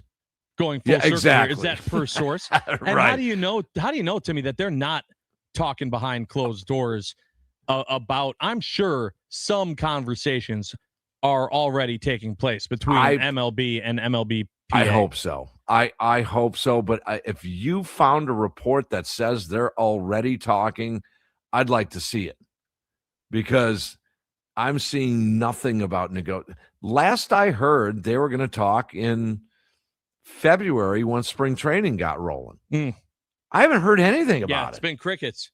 And that's not a good sign. That's not a good sign if you're hoping for baseball. I agree. Hey, you know what else needs to be better? American Family Field.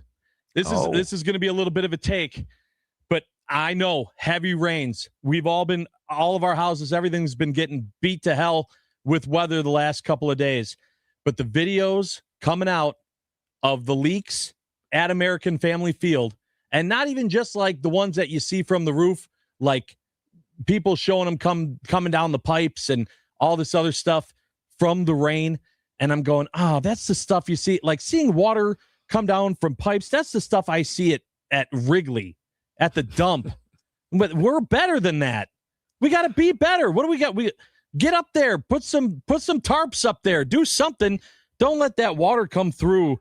I know they're making improvements, right? Isn't that the bills were passed for improvements? Are they all done with the improvements? I don't even know. But seeing those videos yesterday of multiple leaks being shared across all these platforms on social media, I'm going, oh, come on, AmFam, be better. In defense of the structure, it's not uncommon to have dome stadiums have a little leak here and there. It's not uncommon. I understand that.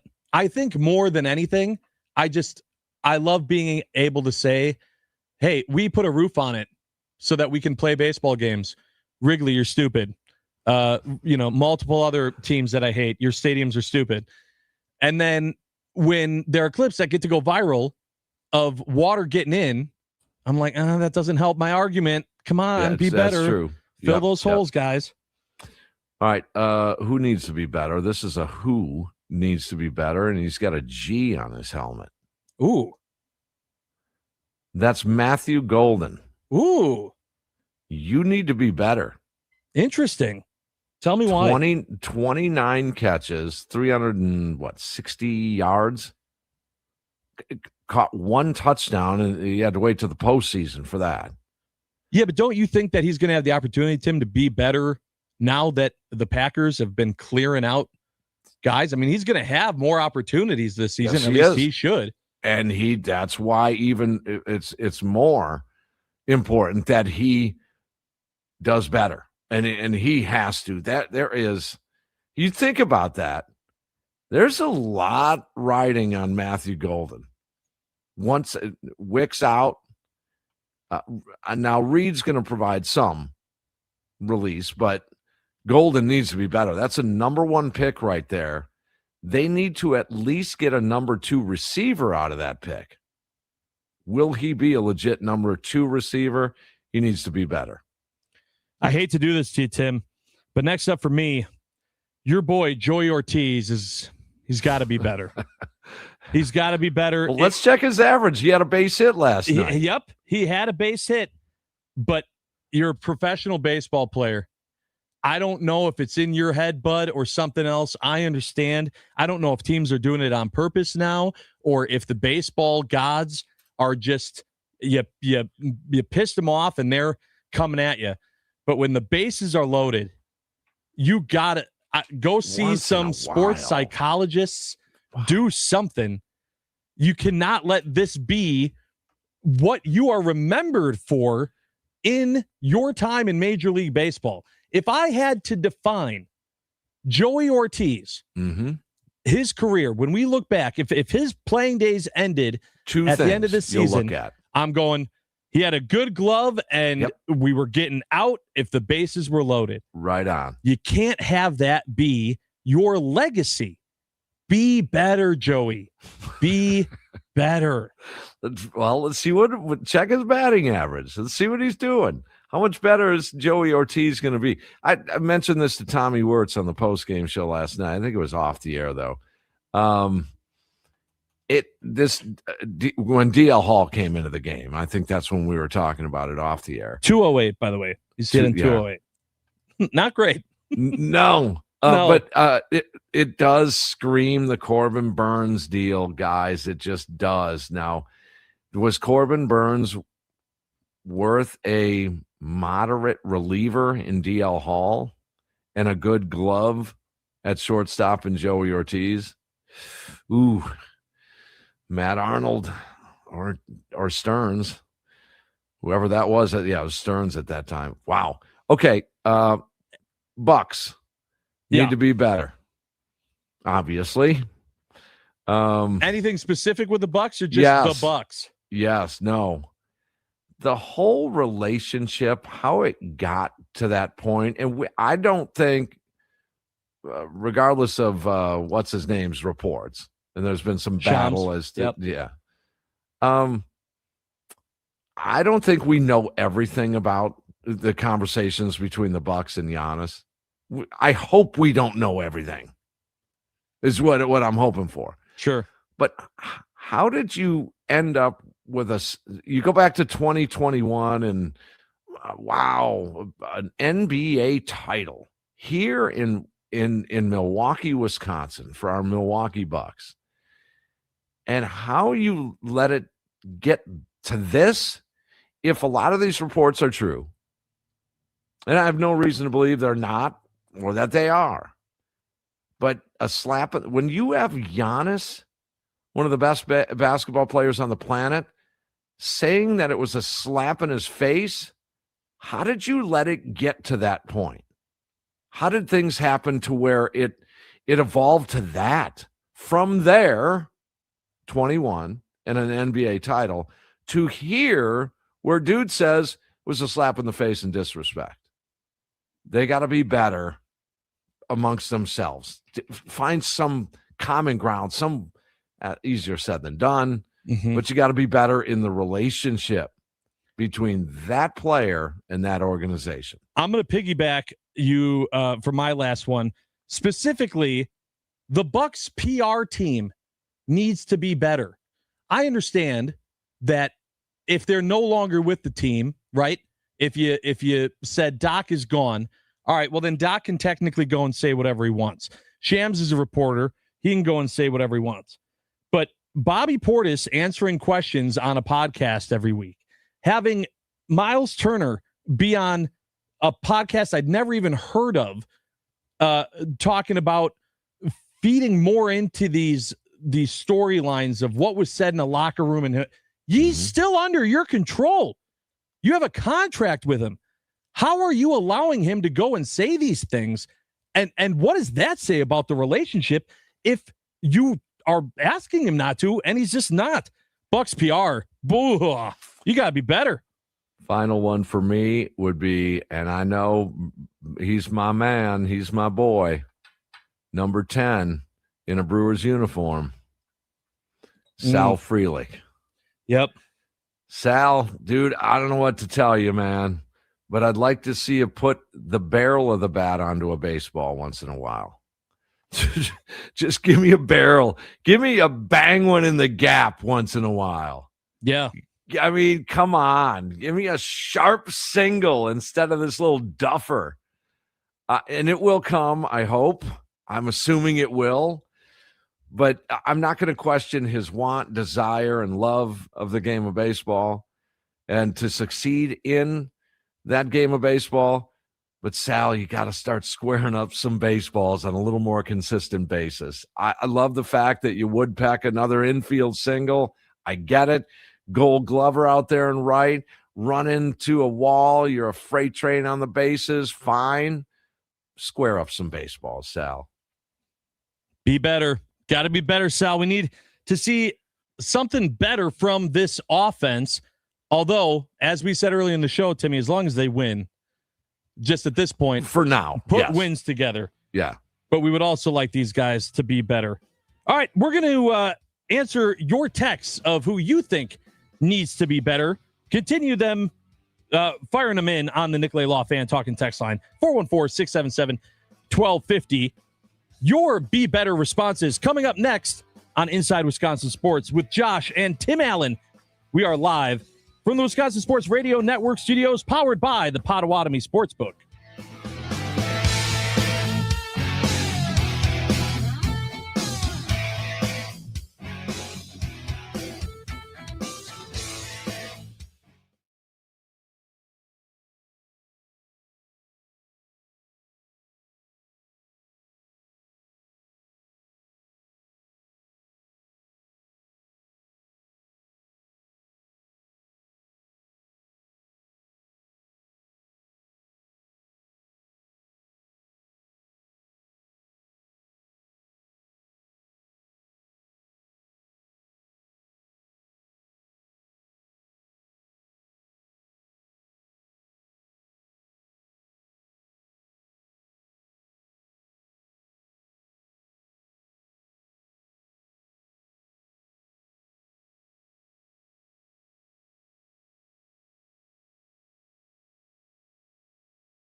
Mornings can all start to feel the same, so if you're looking for a fresh wake-up call, look no further than Wendy's Breakfast. Try a breakfast Baconator with fresh cracked eggs and crispy bacon, a grilled sausage or bacon breakfast burrito, or maybe even a honey buddy. And don't even think about sleeping on Wendy's seasoned potatoes. Doesn't matter what you go for, it's going to change your life. Well, it'll at least freshen up your morning. If you're ready for a fresh wake-up call, it's got to be Wendy's. Welcome back inside Wisconsin Sports with Josh and the franchise Tim Allen. Morning. I hope that everyone is as dry as they can be What this song are you morning. playing there, Josh? This is just like in the bag of bumps. Is that a Pearl Jam tune? I haven't heard that song in Yeah. so long. Yeah, I don't even know what I don't even know. I'll tell you what I'm looking forward to hearing, Tim. Yeah. The leadoff show. Yes. And it's at a 11:30 this morning because they have a day game.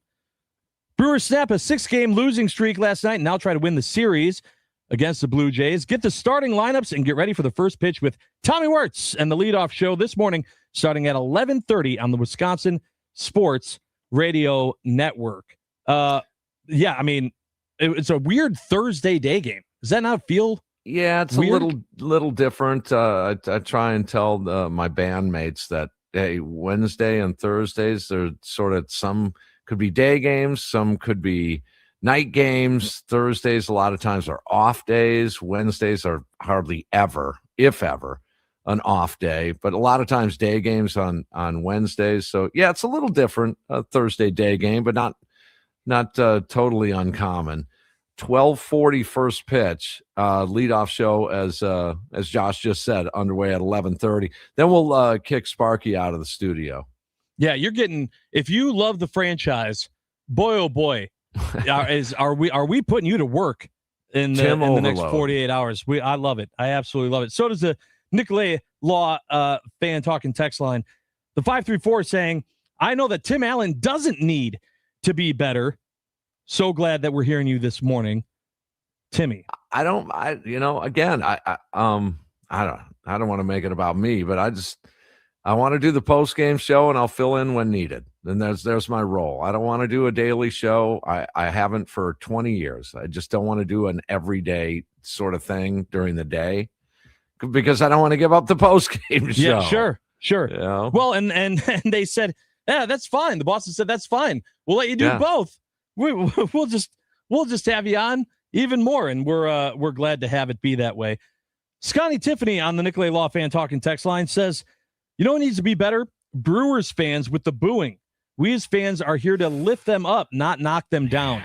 That's a There's been a lot of debate. There's been a lot of conversation about that, Tim, over the last 24 hours based on and even I guess later than that, based on Pat Murphy's comments about booing Trevor McGill. And that is going to be the nucleus, the kind of catalyst, I guess I should say, for the segment we're going to do to start the 8 o'clock hour. We're looking for all of you to participate in this and answer the question, what Wisconsin teams fans are the best fans? Now, I understand you're looking at that and you go, well, I love all of the Wisconsin sports teams. Right. But when you look at the team and the fan base, would you say that Packers fans are better than Brewers fans? Would you say, no, Packers fans are entitled in comparison to the just love of the game Brewers fans? Would you go, no, it's neither of those. It's the Bucks fans because those are the ones that stayed with the team through so many terrible years and still came to games even though this season's over. We want to know, what would you say, which Wisconsin sports teams fans are the best fans in the state? Let us know on the Nicolay Law fan talking text line. That conversation is coming up next. I'm very, very excited to have this with you, Tim, because I think there's a lot of arguments of how we as fans of all the teams kind of change our fandom based on who we're cheering for. Do we give certain teams a pass? That's what I'm saying. That's a good question. Is that part of it? It's interesting. There's some cross-pollination, obviously, because a lot of us are fans of all the way around the horn. Yep.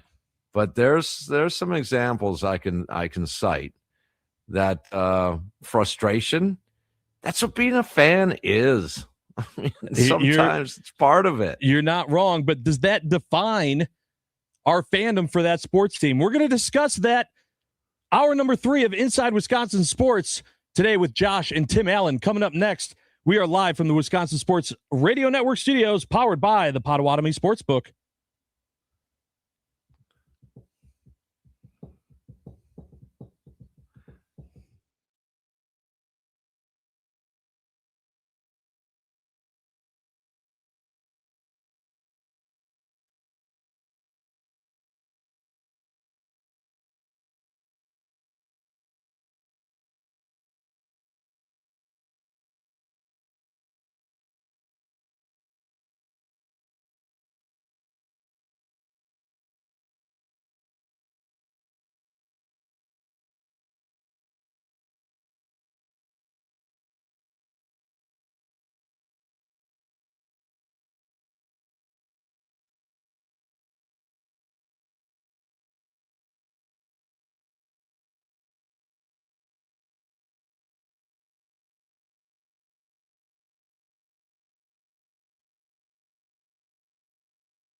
It's time for your fan weather forecast brought to you by Habish and Rotier.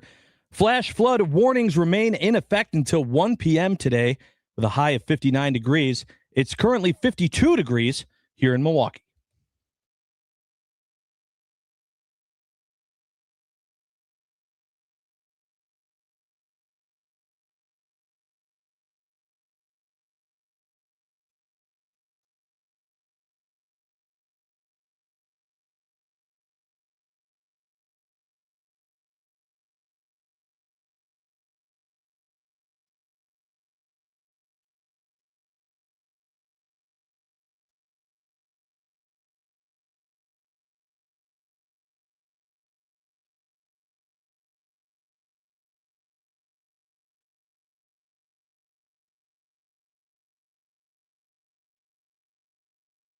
I am an eternal optimist. So please, God, don't God that you're an eternal pessimist. I like to say I'm a realist. Oh, it's great.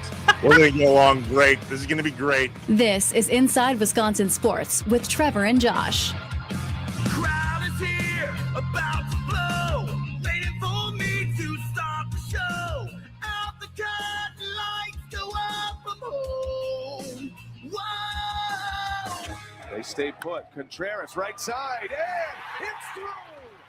Hamilton around to score. Death by paper cuts. The Brewers are finally on the board. And a seeing-eye single by William Contreras. Just out of the reach of Sosa at second base. Chopper over the head of Rogers. Here comes Frelick. Throw to first in time. Sal scores. Teray drives him in on another little number. Hard hit ball, left field. Lockridge right there. Ball game. And the losing streak is over. First save of the year for Abner Uribe. And what a great save it was. Boy, did those Brewers need a win. We all needed a win. And the Brewers take care of it. They win 2-1 over the Blue Jays, have a chance to win the series with a day game today. Hopefully getting back on the winning series track. Prefer that style of Brewers baseball. Welcome into Hour 3 of Inside Wisconsin Sports with Josh and the franchise, Tim Allen. We are having a blast. Show flying by. We appreciate all of the conversations, all the texts coming in, everyone that's been a part of the show, and we're looking for that to continue here in the 8 o'clock hour. Tim, the reason why, and the reason why I thought of this, putting this out here, of talking about specifics to each individual sports team in Wisconsin and their fan bases. Now, the majority, I would say, Tim, right, of sports fans in Wisconsin love all of the Wisconsin teams, right? Maybe you see a little bit of that fall off when it comes to college. There's some college rivalries, but for the most part, it's, I support the state. However, I feel like you rank the teams on your fandom, and if you identify as that type of fan, would you say overall, the fan base for the Brewers is without a doubt the best. The fan base for the Packers is without a doubt the best. And maybe you could also tell us which is the worst. Which do you think is by far the worst in the state? Oh, fans of that team, I'm embarrassed.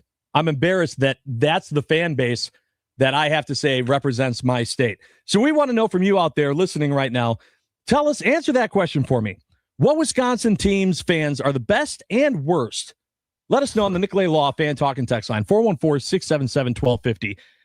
Do you have an answer you can give here, Tim? On your guess? I mean, go ahead. I think it would be interesting to poll Chicago sports fans and say, which of the teams up there in Wisconsin do you hate more? You know, which of the fan bases do you hate more if you're a Chicago sports fan? But here in Wisconsin, there's a couple of things to take a look at. When it comes to the Green Bay Packers, the dedication, loyalty, and love is clearly there for a million years. That doesn't mean the Green Bay Packer fans don't get frustrated once in a while. I was at a game a couple of years ago. My son and I went to the Cowboys Packer game at Lambeau. It was that night game. I don't even know what night of the week it was. Sure. But it was cold, and the Cowboys were up by 14, I want to say mid to late third quarter. I heard boos in there. Mm-hmm. I did. But that's, to me, boos, I know that's a hot topic these days. To me, that's just part of being a fan. It doesn't mean you dislike the team at all. But I also look at, Josh, I look at tickets. And when you say the Packer fans are the best fans in the world, money sort of steps into play here a little bit. I thought Packer tickets were super, super, super hard to get. People didn't sell them. They went to the games, they kept them and went to the games. Right. Now you can buy it. How much is a Packer ticket these days? Every year I get invites to, I got a couple extra Packer tickets. Mm-hmm. You want to go? See, I throw that into the conversation. Now compare that to a Brewers game. And you would say, well, there's a little bit of a difference here when it comes to ticket sales. Well, is there?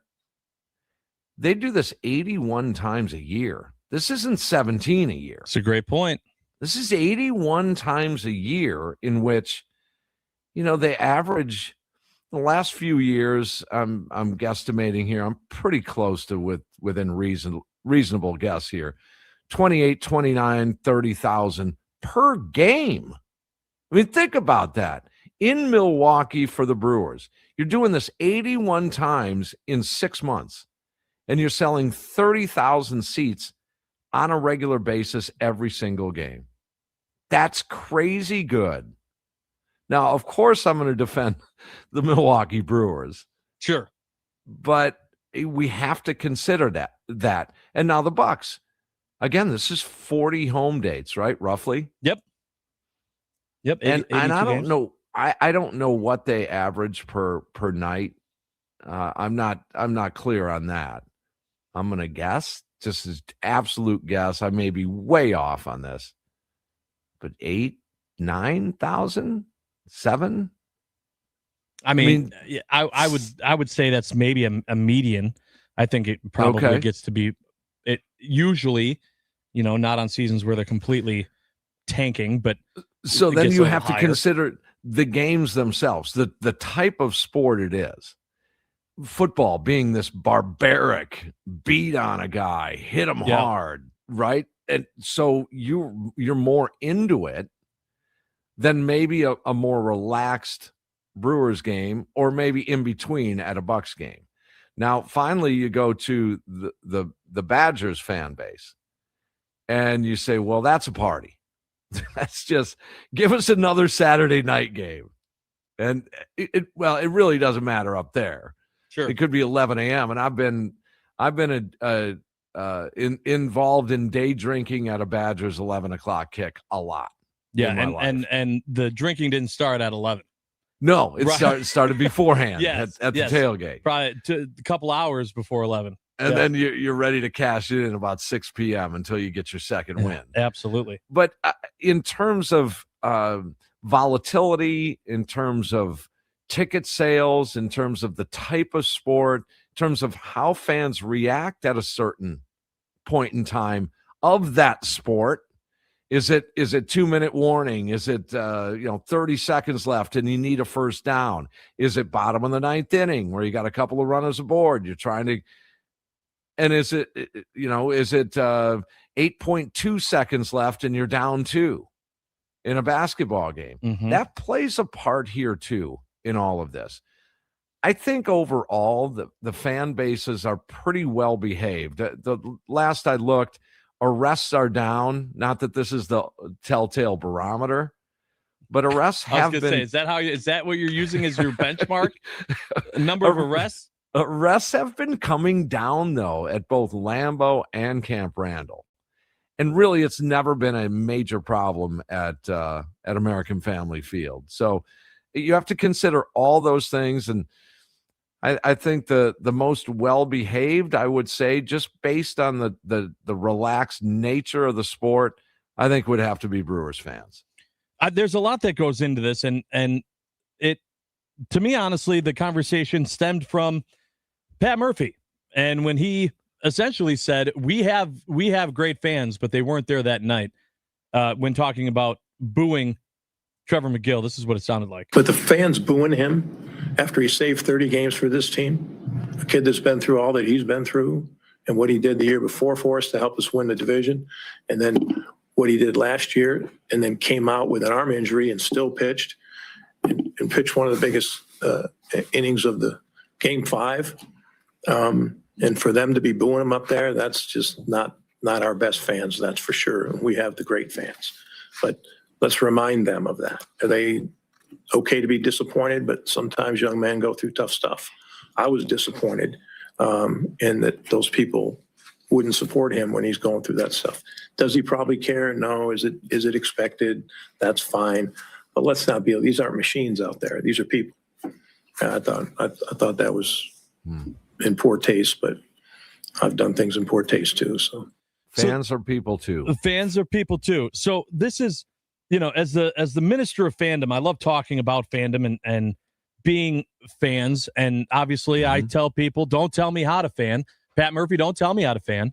Okay. I'm absolutely investing financially and emotionally in the Milwaukee Brewers. If I paid for a ticket and I'm frustrated because I'm passionate about that team and I want to boo, I'm going to boo.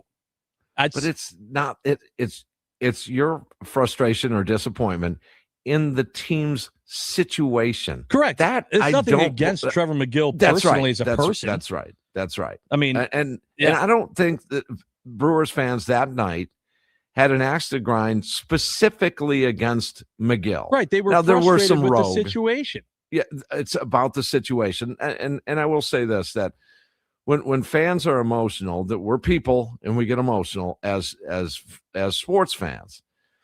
See, and Murphy just expressed that he was disappointed.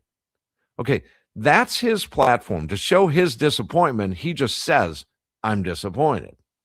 And that's his platform to deliver that. Well, how does a fan show their disappointment? That's a fair question. That's a fair question. This has never been a problem in Wisconsin. I don't think it's ever been a problem. Ever? I don't think so. I don't think it's been any sort of anywhere near a consistent problem where it's been boo, boo, boo, boo, boo. And I just don't remember that. Even the Green Bay Packers through the 80s, everyone loved them still. You guys still loved your pack. And you still got together and got, had a Packer party and, bought tickets and enjoyed a tailgate and loved your pack. Yeah, I wonder, Tim, how much of this, there's so much that goes into this. And I love this text on the Nicolay Law Fan Talking text line. They're flying in, and we're going to get to all of them here. But the 414 says, how do you define criteria for best fan? Level of passion? How is that measured? Attendance of games, events? Measured against the overall popularity of that sport, how much time they devote to watching and talking about that team. Good points. So there's a lot of things that go into it. A lot of people texting in and just saying, this is easy. It's Packers fans. I will tell you that there's a reason why they call it Entitled Town.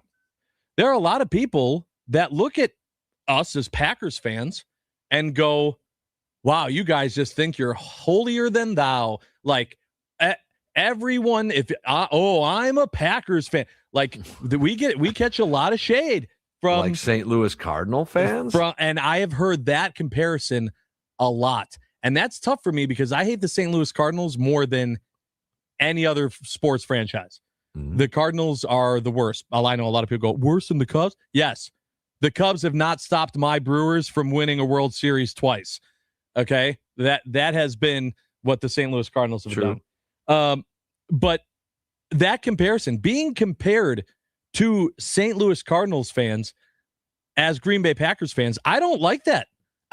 I don't like that comparison. And so that makes me think about it. Here's the other thing I think about. Why is that the decision of best fans being, if it's success, or to your point, talking about going to the games when there's only however many home games, right? You have 8 or 9 home games that you're going to. Is that the criteria? I look at Cleveland Brown fans. If you're a diehard Cleveland Brown fan, you are definitely a diehard Cleveland Brown fan because they haven't given you any reason to jump on the bandwagon, right? It was really easy for fans to become bandwagon Bucks fans when they started winning, and Giannis was this new face and doing things. And that's why the Deer District was absolutely slammed when they made their run in 2021. Crazy cool. I mean, it was insane. The best I've ever seen in my lifetime for a sports franchise in Wisconsin. But it's not like those were the fans that were also at the Bradley Center. You have any idea how many of those were kids that probably didn't even go to a game at the Bradley Center, like had never been to a Bucks game at a Bradley Center?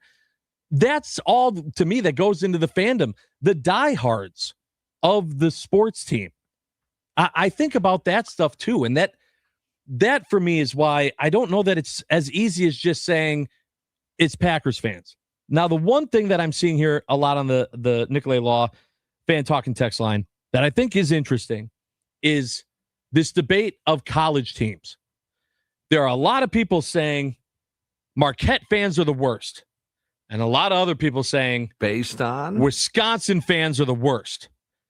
And I'm going, I never really understood why there's so much hate. I didn't go to either school. I grew up just being like, I would love to see both schools be successful. It's not like Marquette doesn't have a football program, right? They don't face each other in a ton of sports. The only one is really basketball. Why is there this hatred between the two schools? But I think that the back and forth between those two puts both of them in my mind in the worst category if I had to rank them. Can we measure it by how many fans jump on to the field and run around? Well, we don't see that very often in the state of Wisconsin. I don't know. I know they quit showing it on TV, which is a shame. Sure. And I'm not condoning that sort of activity, but it is entertaining. Do you measure it by, like I said, arrests? Do you measure it by, riffraff? Is there theft? Is there fights? We could go to that route. But in terms of just demeanor as to how, for lack of another term, how you cheer at a game, I would have to say probably. I would have to say Brewer fans are, because I hear boos at Lambeau Field. I do. I mean, yeah. Listen, I've heard boos at every stadium, at every major sports, for every major sports franchise in the state. I've heard them. We saw it this year with the Bucks. The Bucks the Bucks fans booed the Bucks, and Giannis booed them back. Like we've seen it. We've seen it everywhere. There's so many different. That's why I think this is such a fascinating topic, because there's so many different criteria and angles to look at and answer this question. If you're listening to us on the Wisconsin Sports Radio Network, you can also be watching us on Twitter and YouTube at WI Sports Radio. I don't like that. Yeah, I know, but that's what you're booing. And you can also comment there as well as the Nicolay Law fan talking text line. And Felipe 101 texted in and said, I'm a fan of all Wisconsin sports, but Packers fans that wear Packers gear to Brewers, Bucks, Badgers games are the worst. A guy in the front of the Badgers championship hockey game in Vegas had a Packers shirt on. And I think that's another interesting thing. Felipe is looking at that as a bad thing. I'm looking at that as, does that not make you seem like you're more of a diehard fan? You're such a big fan of your football team. Yeah. You're choosing to wear football gear to a different sporting event. I personally think it's kind of weird. No, I don't know about that. I think it represents the Wisconsin Unity sports fan base, doesn't it? What, wearing Packers stuff? Yeah, at a Brewer game. Okay, but do you see, if you go to Lambeau, you don't see a ton of Brewer stuff. Like, I don't think that's, True. There's synergy there across the state. Yeah, that's true. I feel like, although I will say, when Mitch Thunder Nellis and I were at the last Bucks home game of the season, there were plenty of people wearing Brewers gear at that Bucks game. Like a decent amount, way more than I would have thought. Actually, Bobby Portis, who wasn't playing in the game, had on a Bobby Portis custom Brewers jersey. Yeah, on the side, on the sideline. So, yeah, it's very interesting, and we're going to take a quick break. But when we come back, we're going to get to all of your texts. Keep them coming on the Nicolay Law Fan Talking text line 414-677-1250. If you had to make a choice of what Wisconsin teams fans are the best and the worst, let us know who you think they would be, and we will read them next. Stick with us. This is Inside Wisconsin Sports with Josh and the franchise, Tim Allen, and we are live from the Wisconsin Sports Radio Network studios, powered by the Potawatomi Sportsbook.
The Brewers snapped a 6-game losing streak last night and now try to win the series versus the Blue Jays today. Get the starting lineups and get ready for the first pitch with Tommy Wirtz and the leadoff show this morning, starting at 11:30 a.m.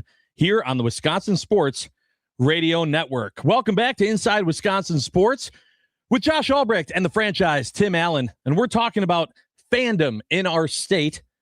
And if you had to separate it, and I know we all love all the teams in our state, but if you had to look at it from an individual franchise or team's fandom, just those fans for that team, which are the worst and which are the best in the state? You guys have been doing a great job getting them in. We're going to get to those now here on the Nicolay Law Fan Talk and Text Line, 414-677-1250. The 414 said Badger fans are the worst. No explanation, just that, okay? Literally the next text in, Marquette fans are the worst. Many of them are from the north side of Chicago, so they are insufferable to be around. Okay. I love being around Badgers fans. My buddies all experience the highs and lows of the team seasons. We cheer loud for the women's volleyball team and hockey teams, and we whine about Fickle and Guards teams all together, that being Jeff from Fox Point. The 262 says, can I say that that Packers fans are the best and the worst? They travel the best, the love of the team and the treatment of opposing fans, but then the old Packer fans that get mad at the fans that want to stand the whole game, and the privilege, oh God, the privilege that Bennett in Brookfield, that privilege is exactly what a lot of people outside of Packer fandom talk about. That in Titletown, Nick in Greenfield says, I think Packers fans are a bit like the St. Louis Cardinals fans. Lots of history, but a superiority complex with the uniqueness of the franchise. I never did detect that out of Packer fans. Yeah. I got to be, maybe I'm naive in this, but I've never detected that. I think it's a fun factor being a Packer fan. And expectations are high being a Packer fan. And if that comes along with this, if it comes along with this, opinion that you guys feel entitled that everything should go your way, well, that might be a good thing as a fan base. The 920 says, hey, Tim, are the Brewers selling out every night? The Packers are, and there's a waiting list. Okay, well, Tim, do you mind if I take this one for you? Sure. Tim already answered this. There's way more games of baseball. If you can't make it to one, don't worry. You have 81 more chances to go. Football, you have 8 to 9 if you're trying to see a home game. Mm-hmm. That's it. That definitely plays a factor. Do you have any idea if you had 9 baseball games a year, how expensive Milwaukee Brewer tickets would be? Because it would be standing room only tickets would be $100 for a Wednesday day game. We were talking about attendance some years ago on the post-game show, and someone brought up, well, how come NASCAR gets 119,000 at their speedway? Because it's once a week. That's why. And they travel all over the country. There's only one race a year at that. In certain cities. Yeah, yes. At that racetrack. Yes, there's 36 races, but you only get one a week. That's why the attendance is up. I mean, again, it's a tough measure. It is. But I will say this overall, you do hear some frustration at every single sporting event on the planet, don't you? How do you think Lehigh Valley's baseball team, their opponent, I forget who they played, but just the other day, they gave up 20 runs in the first inning. Mm-hmm. Yeah. You're not supposed to boo? Or you're not supposed to react with frustration or disappointment? So It doesn't mean you don't love them, but hey. Let's talk about the boos for a second. There are a bunch of people that text in about that. The 414 said, yeah, Pat is wrong. Trevor deserved to be booed for blowing yet another save. Like you guys said, it's not about Trevor the person. The 239 said, take it easy, Murph. We're booing your crappy in-game moves, not McGill. See, there's some shade being thrown at him. Situation, that's all. We're just, how many times has somebody struck out, you're at the ball game, and you hear this collective, because you can hear it. Yeah. Okay, you're not supposed to do that? Well, or is that okay because it wasn't booing? Is it just the boo? The 920 standing up for Murph, agreeing with Murph, saying that the fans need to be better. And Murphy did bring up really good points that, hey, the great Brewer fans that have this reputation around the league, I'm paraphrasing here. Sure.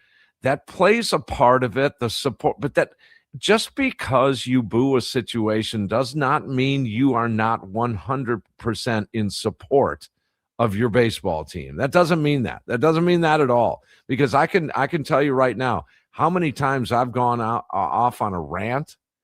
And is anyone going to question my love for that team?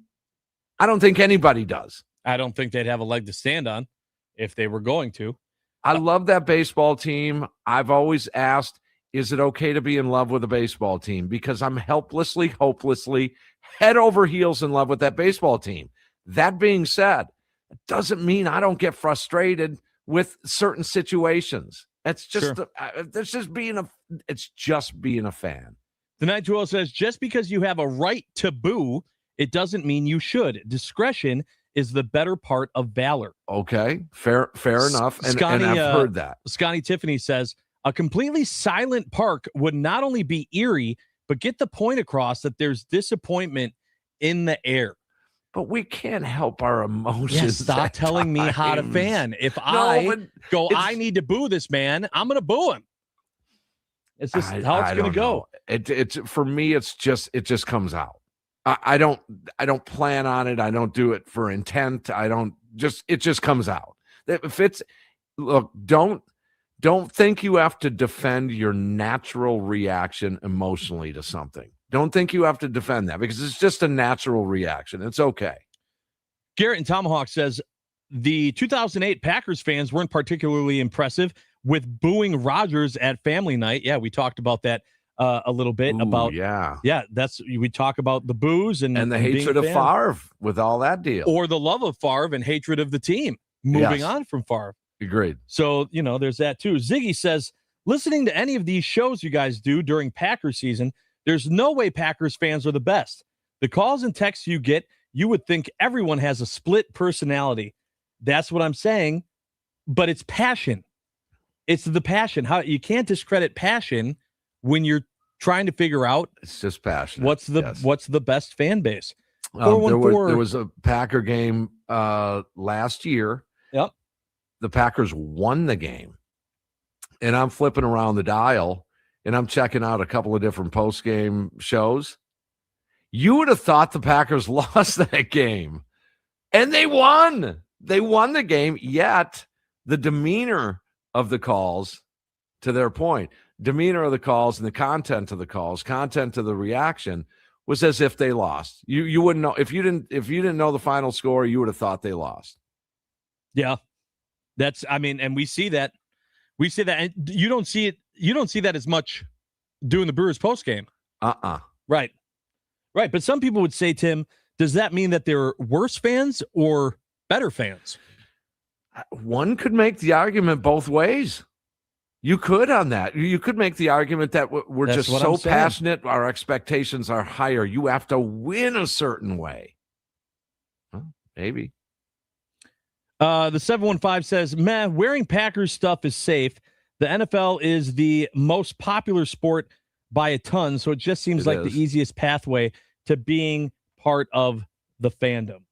It's what a huge in terms of popularity, huge entity in the sports world. The biggest. Some would argue soccer internationally. But as much as I love the Brewers and make a living doing it, the NFL reigns supreme in this country. The 414 says, if I spend $5,000 to $6,000 on tickets before ever setting foot in the stadium for my first game, I'm assuming obviously season tickets, then I have every right to boo. That doesn't make me a bad fan. That doesn't mean I don't support the team. It means I'm telling the coach he's making bad decisions, or the players, we need more passion and effort out of them. Fair enough. I sort of agree with that you have the right to, The money thing, I know a lot it rubs people the wrong way that these guys are getting paid $1 million.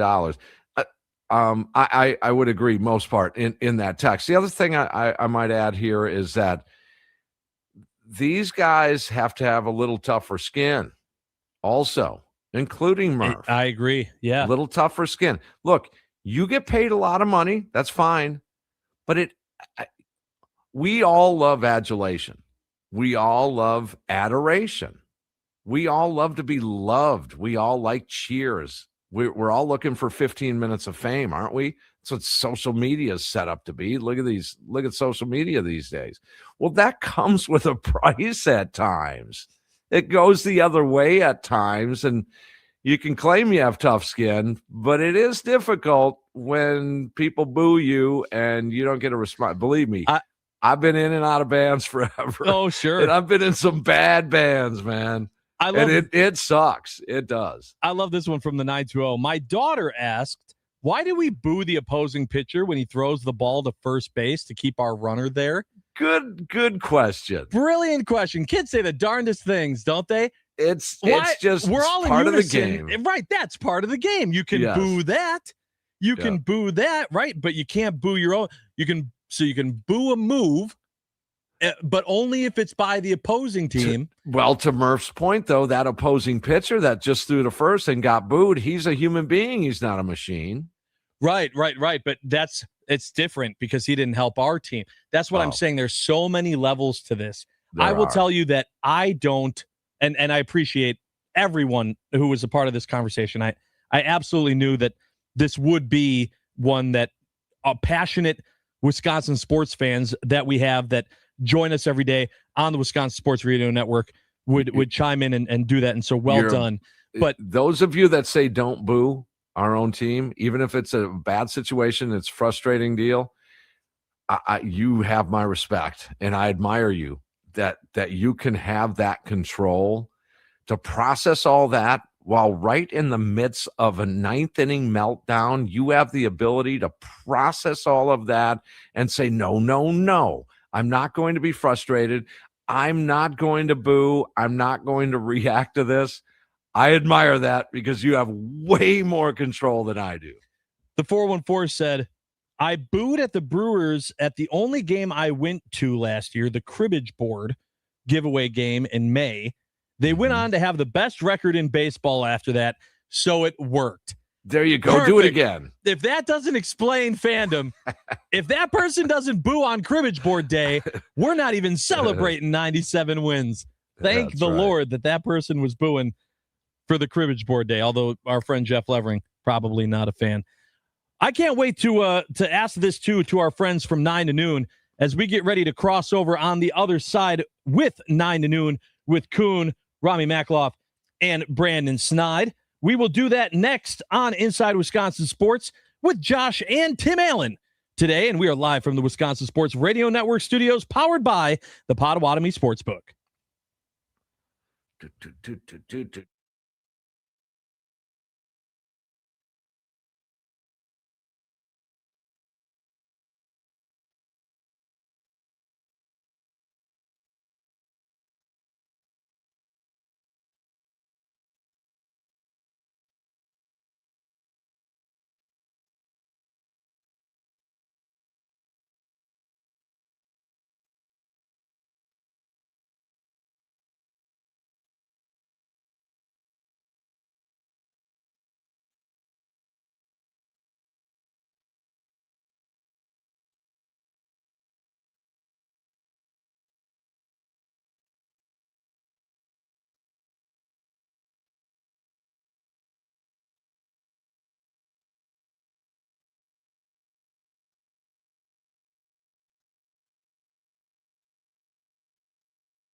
Bring your cravings. Wendy's will bring the rewards. Download the Wendy's app today and start earning rewards.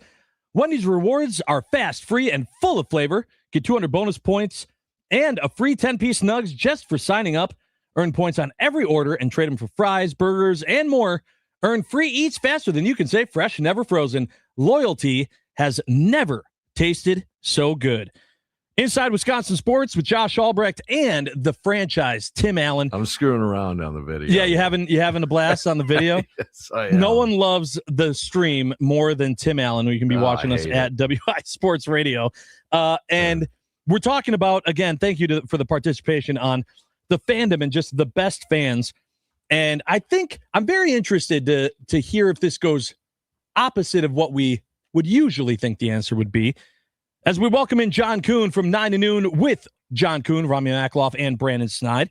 Kuhn, we're talking about just based on the thing that Pat Murphy said about booing and how he was disappointed in the fans of, okay, if we take a step back and we had to break it down individually by team, what would we say is the best Wisconsin team's fans and the worst? What would you say? Aren't they the same? See, and aren't they the same, Timmy? I mean, so many. It does cross over. Yes, there's cross pollination all over the place. Talking text line, Kuhn. The talking text line would tell you absolutely not. It's not the same. I think it's the most ancestral combination of fan bases that there might be in professional sports. There are a lot of people that are fans of the teams, but say that some Packers fans are entitled. We have multiple people comparing Packers fans to St. Louis Cardinals fans on the show. Tons of people saying, so those people that say Packer fans, are they not Packer fans? Are they saying that about Packer fans, but they're not Packer fans? So they're Brewer fans, but not Packer fans? See, there's a lot of distinguishable traits that you have to throw out here when you're bringing up these qualities. And there is a, and every time we bring it up, it gets wild, Timmy. The rift between the green package and gold package ticket holders. Yeah, we didn't even bring that up today. Okay, yeah. So maybe the gold package ticket holders that are Packer fans feel a certain way about the green ticket holders that are Packer fans. Oh, they sure do. Hear that all the time. It's a cage match. When you see the opposing team's fans, it must be a gold package game. Yeah. You never see those. Never see that many. You would never fans see at a green package game. Yeah. Look at all that. That Honolulu blue must be a gold package.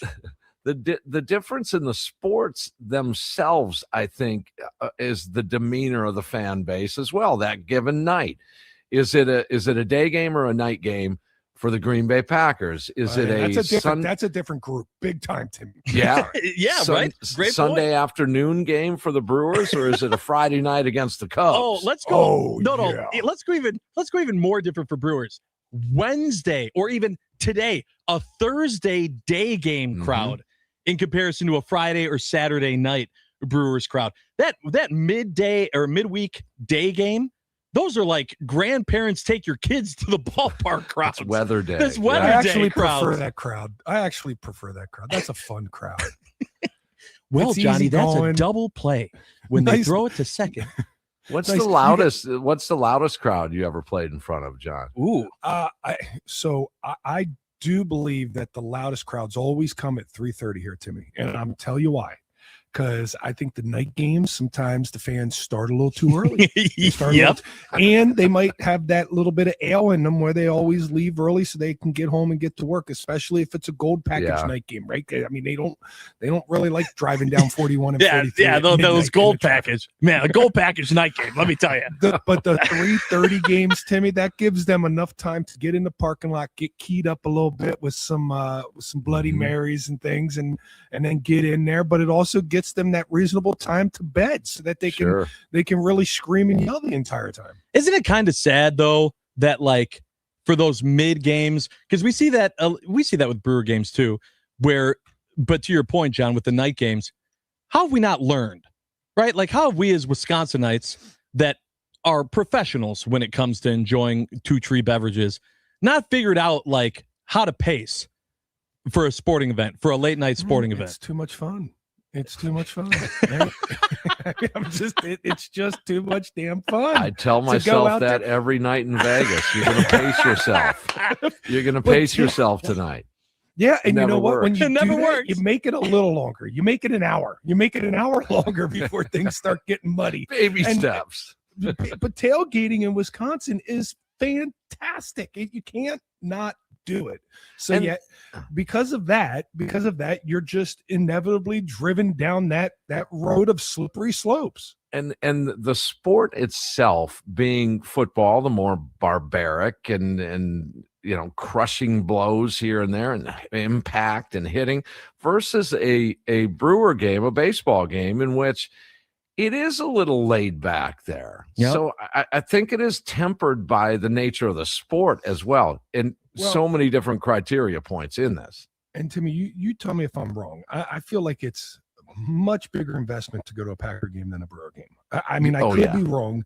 Well, it depends on where you live. Is it a gold package Packer game or a green package? No, but it is. But I mean, it's more expensive. It is. So it always threw me off the fans that overdo it at Packer games, because I think, man, you have to be spending, especially to indulge that much. You have to be spending a pretty penny. We're talking several $100s, and you don't want to really enjoy it and remember it and savor it. I mean, a Brewers game, there's 162 of these things, 81 at home. Timmy, you could piss away a Brewers game by having too much fun, and you just got another one the next day. Yeah, wake up tomorrow, go to weather day. Hey, Kuhn, we got 30 seconds here. What's coming up on 9 to noon? What can the fans of 9 to noon expect today? Well, we're going to talk about Uribe, and should that be the full-time shift, right, that we saw last night, and that Pat Murphy doesn't think they're out of the funk quite yet. We got Vinny Vertino to really give his 2 cents about everything, and then Jair Alexander talking about why last year was so weird for him and really why he stepped down. All right, John Kuhn there, 9 to noon with him, Rami Maklov and Brandon Snide coming up next.